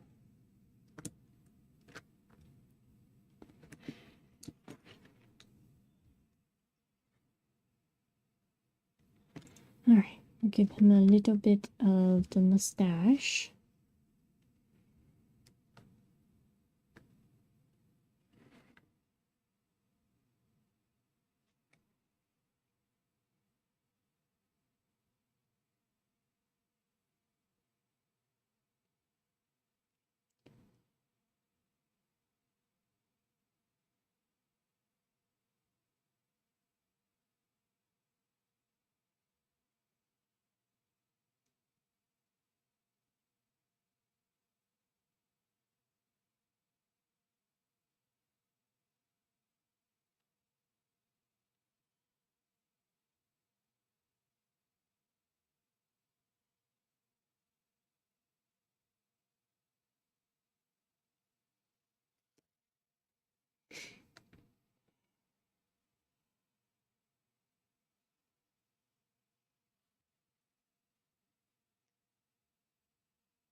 Put that right there.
Okay.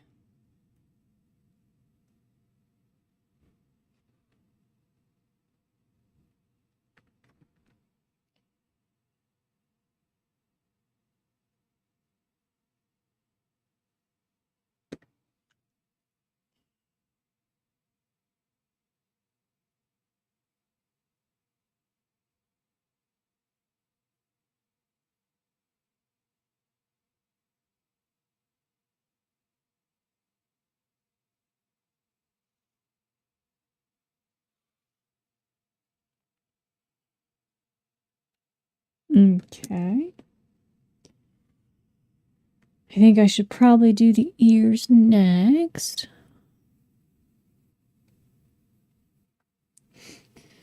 Alright.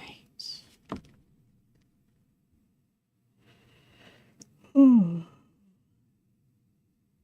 Mm.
Hopefully that ear shape is a little goat-like.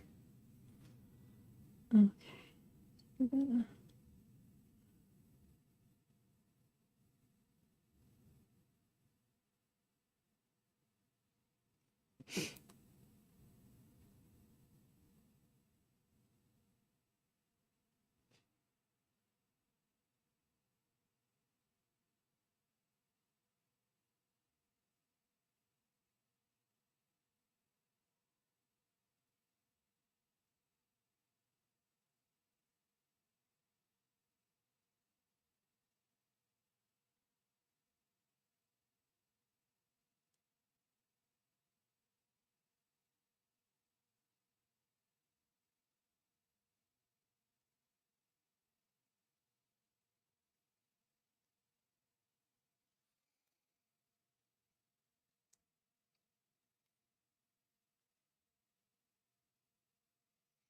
Okay, so we're going to have some scraggly sideburns.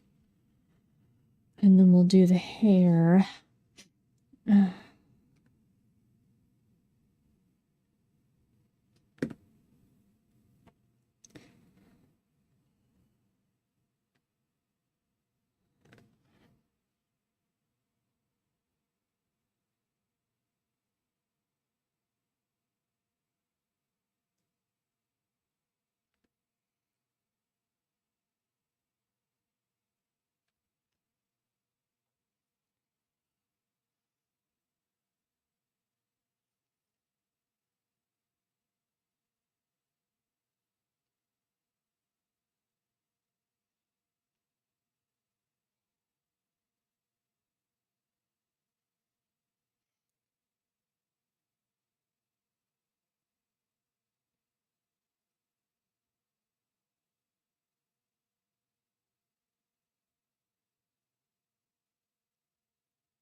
Trying to make sure it doesn't look like he has wrinkles.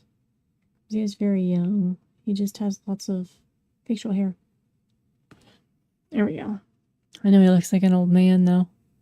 The way that I've sculpted his head. I think I achieved the goat-like look without making him look, I didn't want him to look too terrible. I don't know. I wanted him to look a bit more human up top.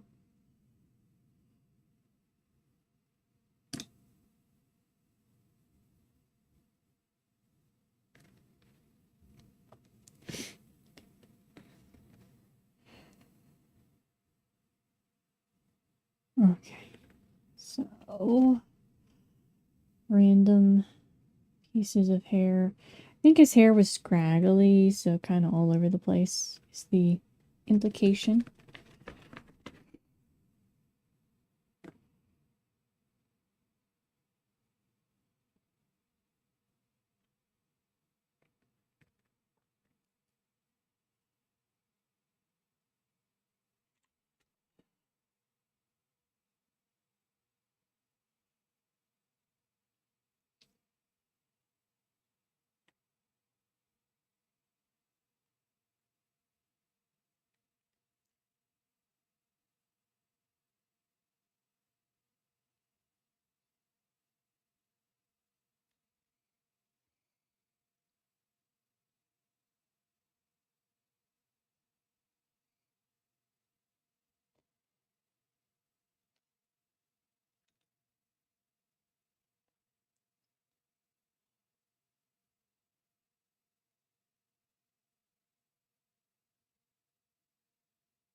All right. Let's...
There we go.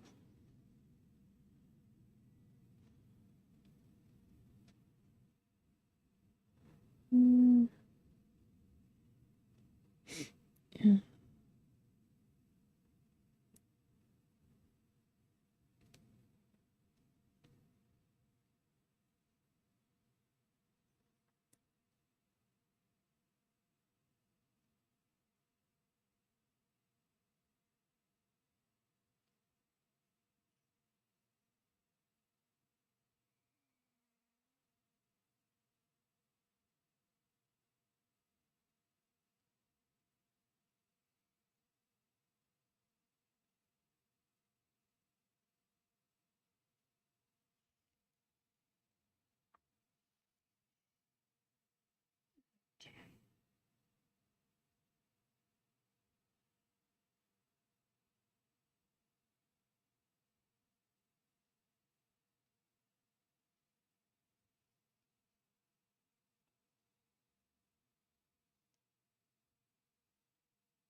Okay.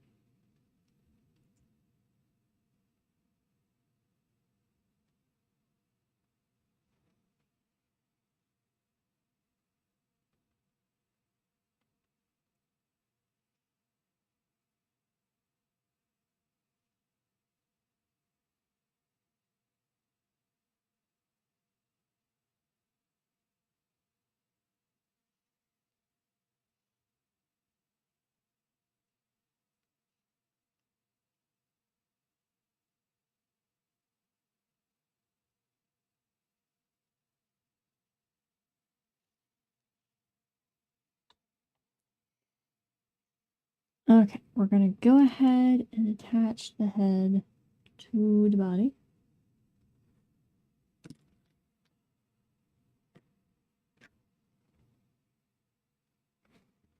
Okay.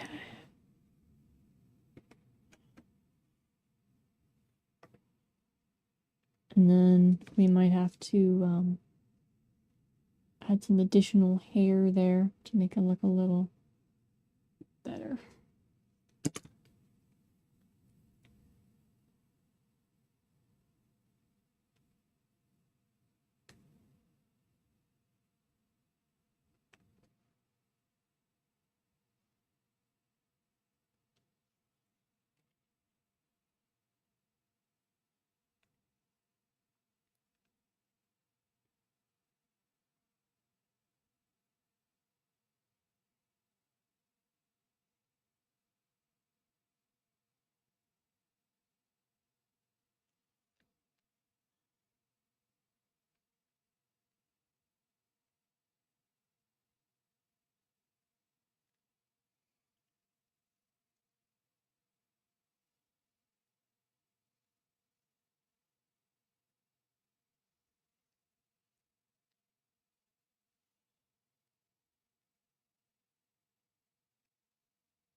Okay.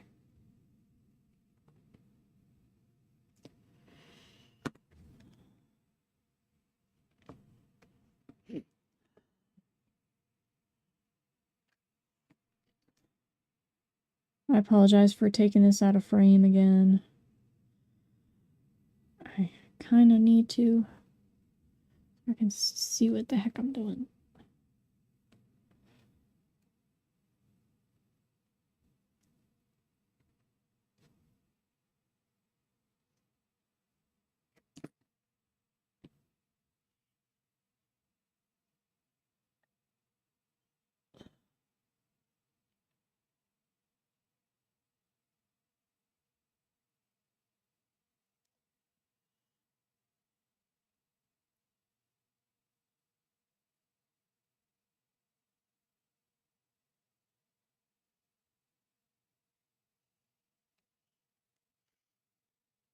Okay.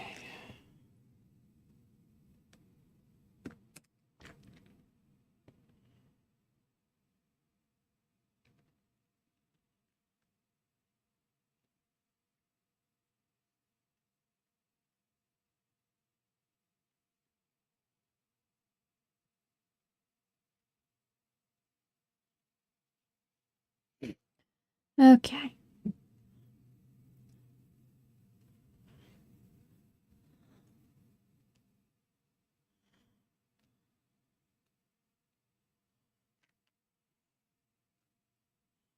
I wonder if I could do it like I could do it like a ponytail, perhaps? That might work. Just because it's very awkward to do hair.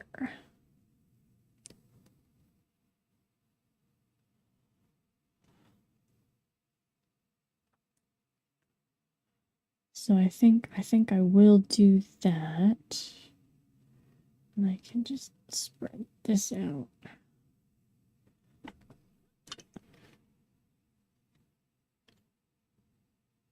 We're almost finished. We're almost there. I just gotta finish the whoop. Harry falls over. Finish the hair. No! This hand is gonna be a problem. I can see that already. I attached you, and I don't know why. You do not wish to stay attached.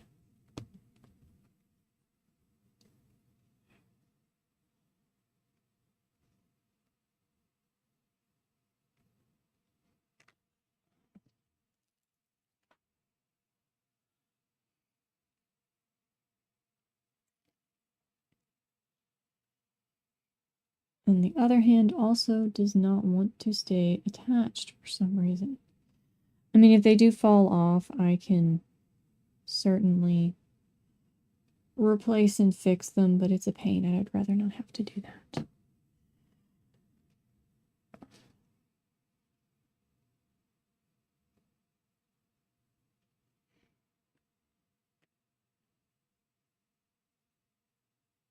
We might have to make this feeler touch the ground just so that he's balanced.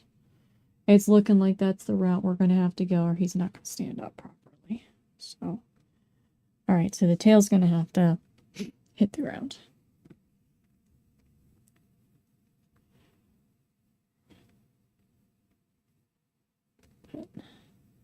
There we go.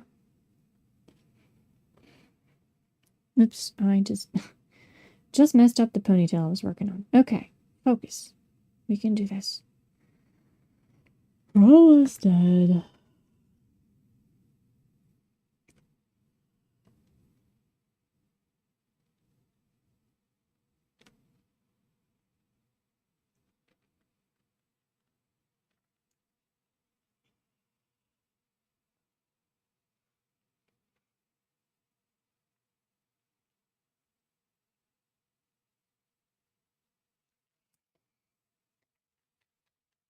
Okay.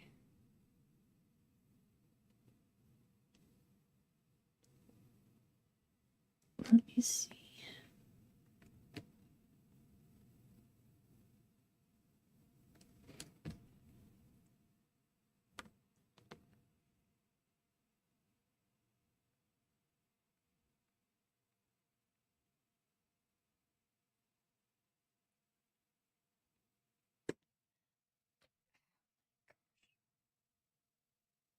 That stupid hand.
Okay. So I gave him a ponytail just because I didn't know what to do with his hair. Is that accurate? Probably not. I don't really care. It didn't really describe his hair. It just said he was shaggy and disheveled and stuff, so. I feel like maybe if he was not, being too cautious with grooming and was generally kind of disheveled, maybe he would just stick his hair up for convenience. Alright, so we're going to do the fur pattern now on the rest of the body.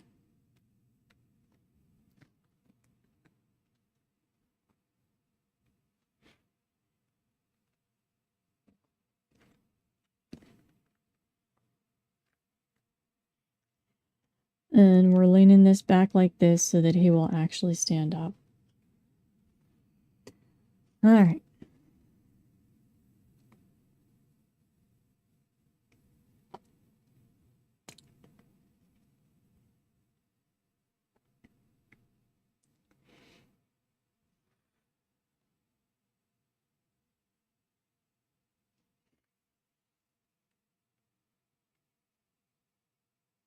Some hair on his arms.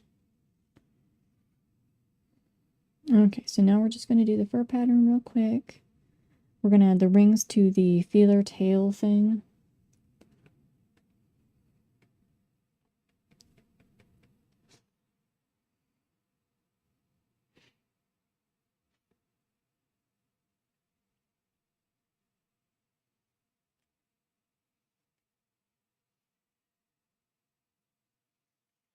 And then we got to do all the baby tentacles. And that's the part I really have been avoiding this whole time.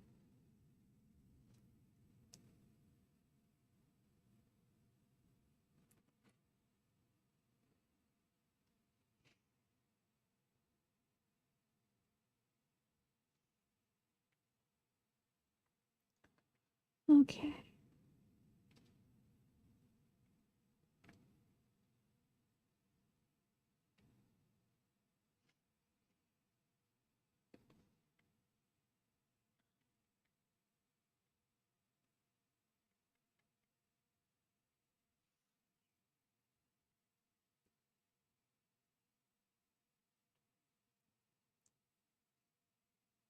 Alright, I think we're going to finish all this in about 2.5 hours.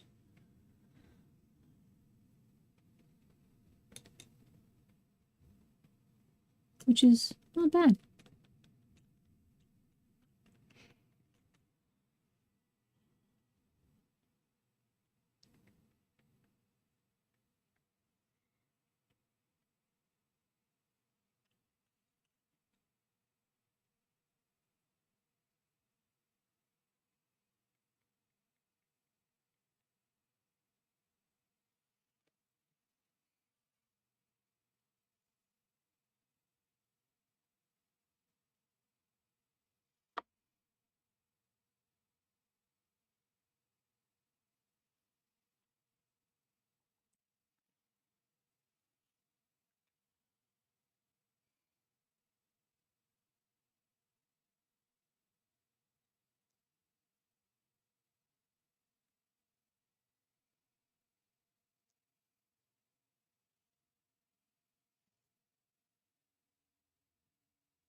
Okay.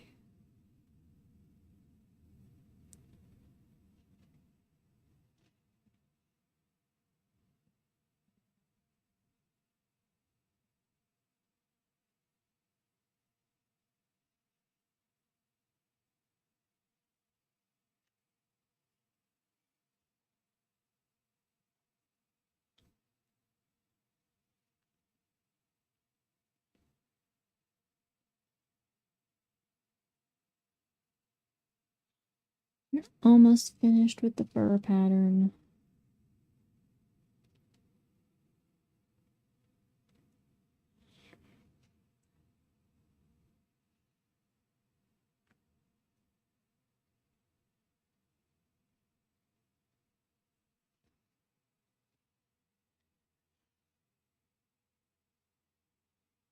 Mm.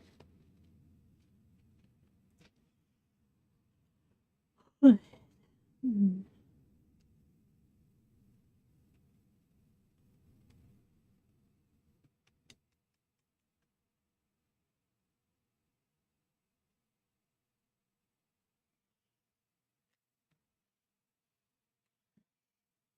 Okay, let's do the underside of this real quick.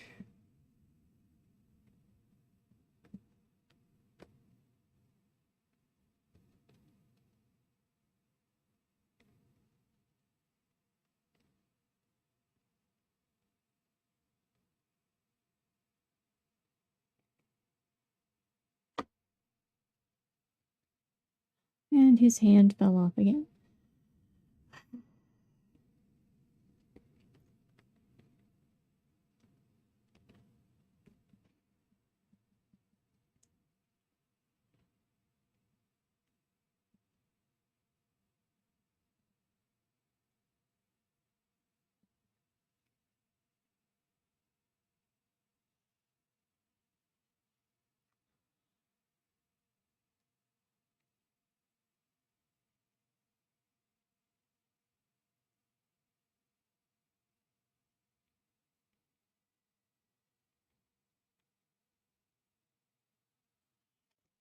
Okay.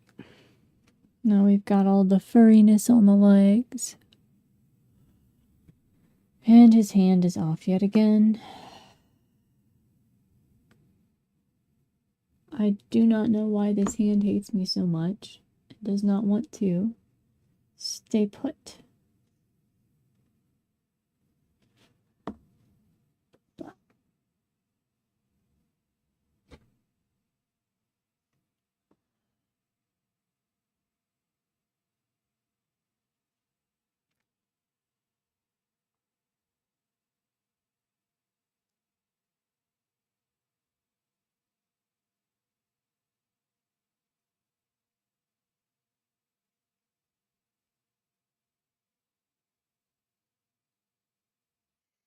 All right.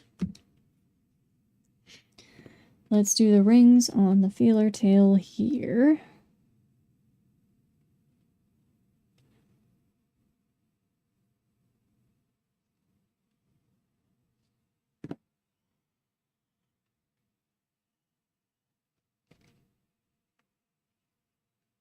Okay.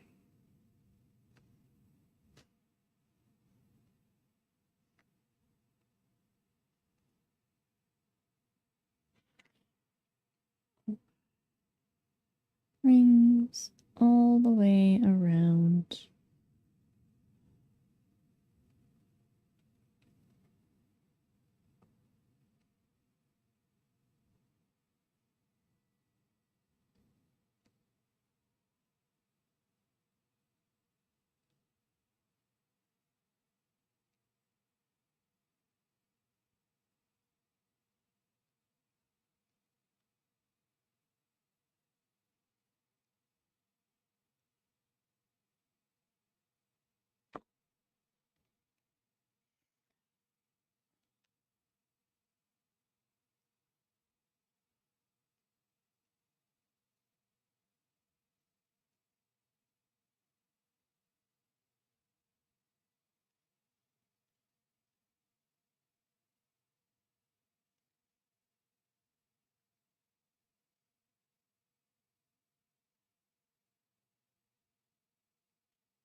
Okay. And then the last ring here.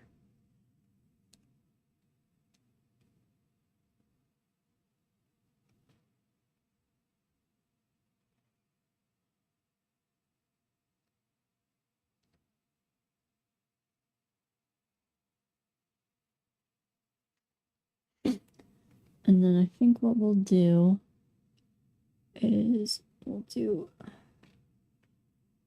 this real quick.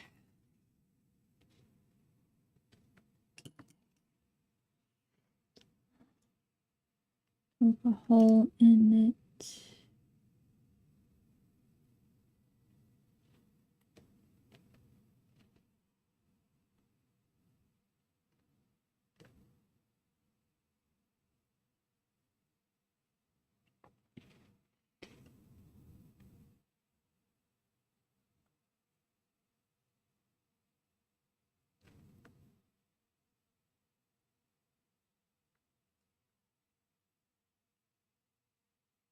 Sort of weird deformed little mouth on the end of it.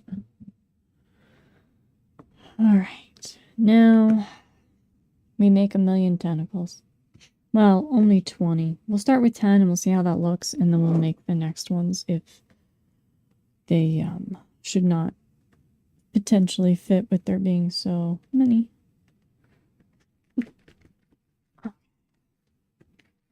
And then we'll be finished.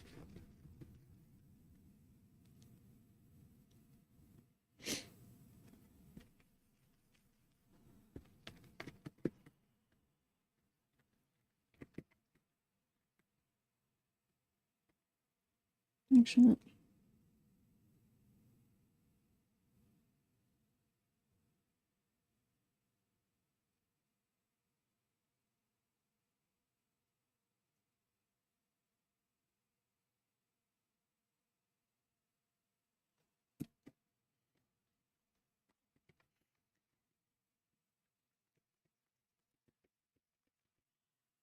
I think this is pointing out one of my problems, though, which is that I'm not very good at making things super scary.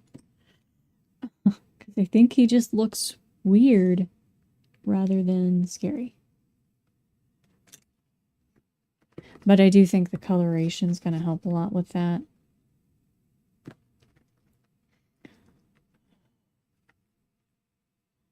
Okay, that's not good. We got him splitting up.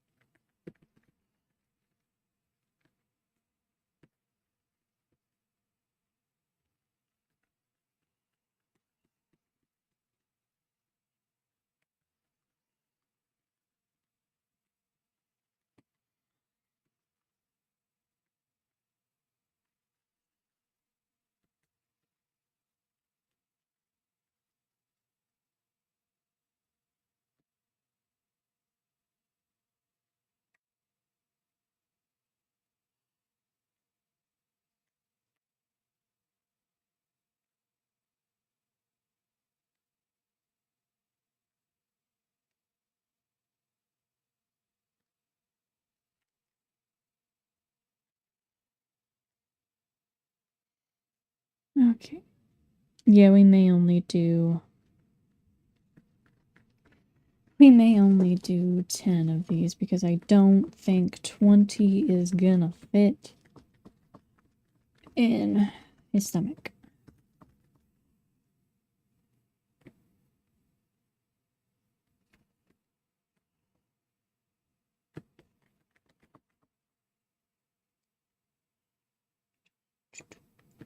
We'll do as many as we think we can fit.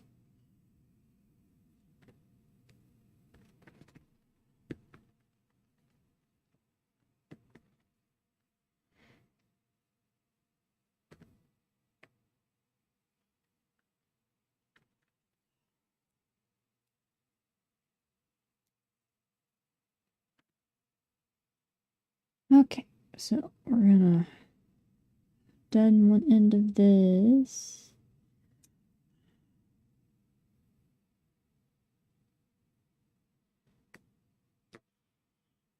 Okay, and then I think the tentacles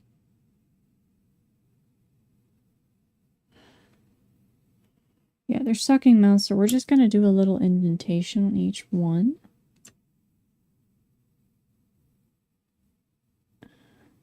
We'll attach them like that.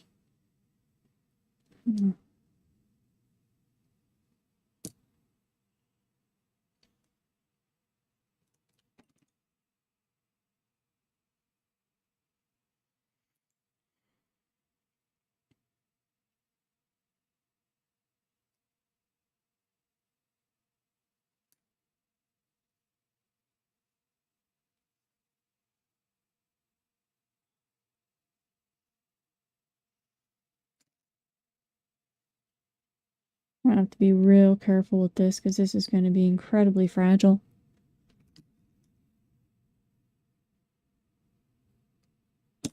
You can kind of see what we're doing here.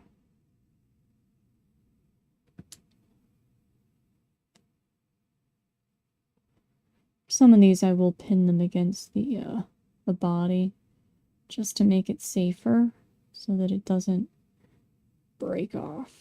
We might be able to fit a decent amount in here. Maybe I just was second guessing myself. Maybe we can fit 20.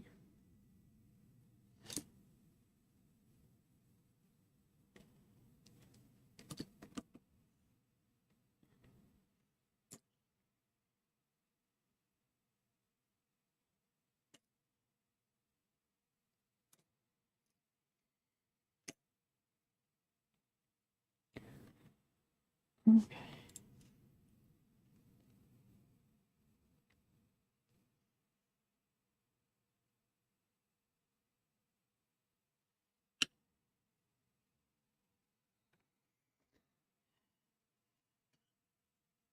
Yeah, so I think I'll just fit as many as I can fit. We'll go here. And yeah, we may actually get 20. Okay, awesome. I was trying to be accurate, but I was really worried this was not going to work.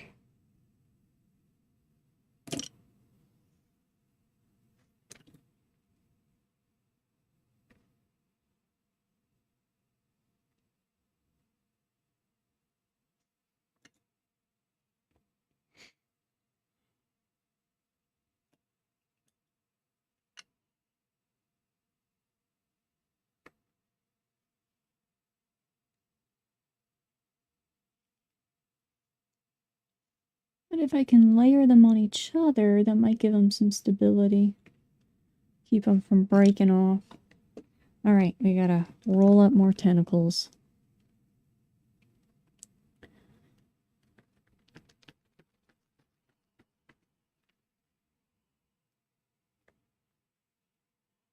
Okay, we'll go ahead and put this one here. So we have 10 now.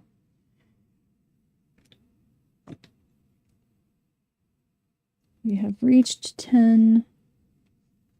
Let's see if we can try for 20.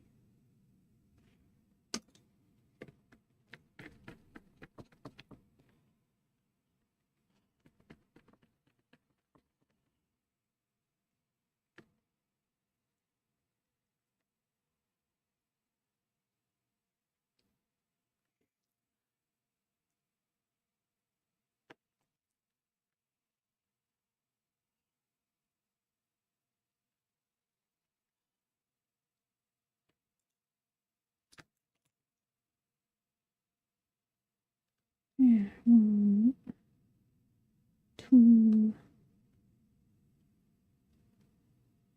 3,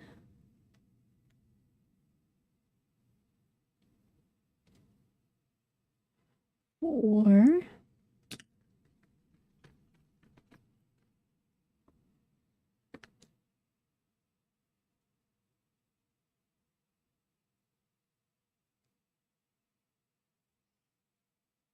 5.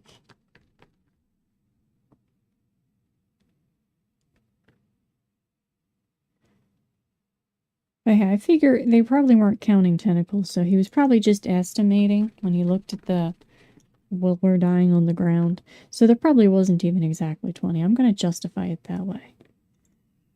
But I might be able to fit 20. I don't know. I think we're getting close to maybe no. Maybe yes. I don't know.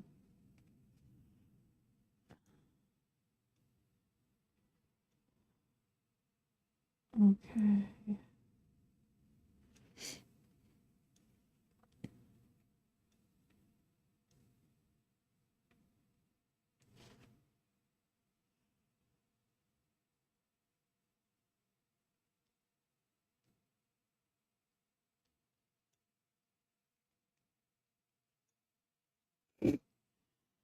Okay. This is 15, I believe. Around 15.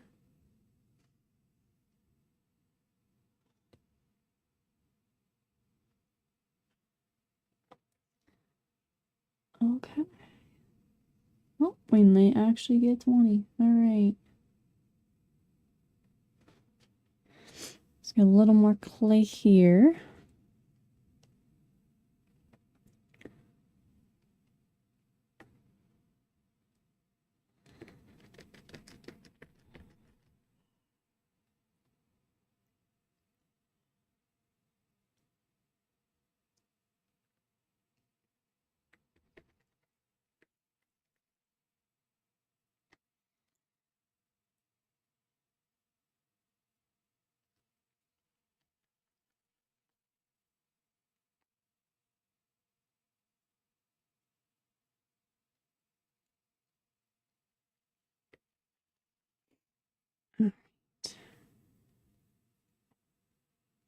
Can I fit the full 20? Let's see.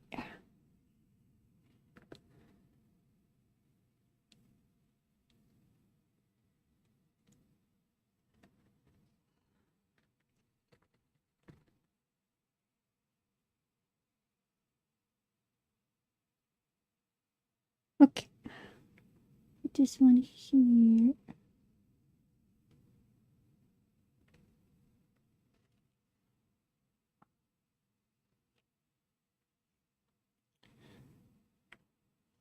That one there.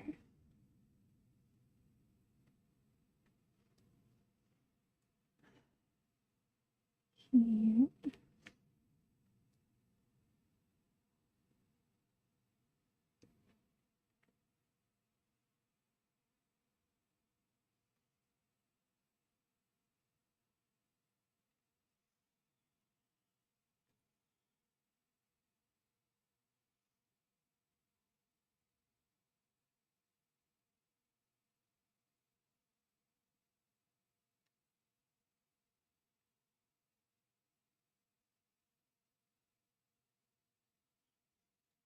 All right, we got the full 20 in there.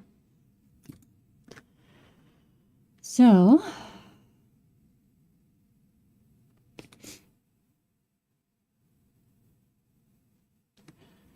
here we are. We have, let's move the light here over this direction. So we have the head, the face, the goat-like face. I gave him a ponytail just because I didn't know what to do. We have the texture on the skin on the back. You can kind of see that. We have the 20 tentacles with suckers extending from his stomach. We have the eyeballs on the hips. We have the pachyderm-like elephant feet with the furry legs. I made them retrograde just because. Then we have the tail in the back with the half-formed mouth that doesn't really work. With the rings on it that will be purple. I feel like I have somehow made him not scary. Oh, and I put a whippoorwill in his hand. I feel like I have made him not scary somehow. I am not sure how I have done that. But somehow I have. I seem to be very good at that. But I do think when we add the coloration, that's going to be quite a bit more noticeable.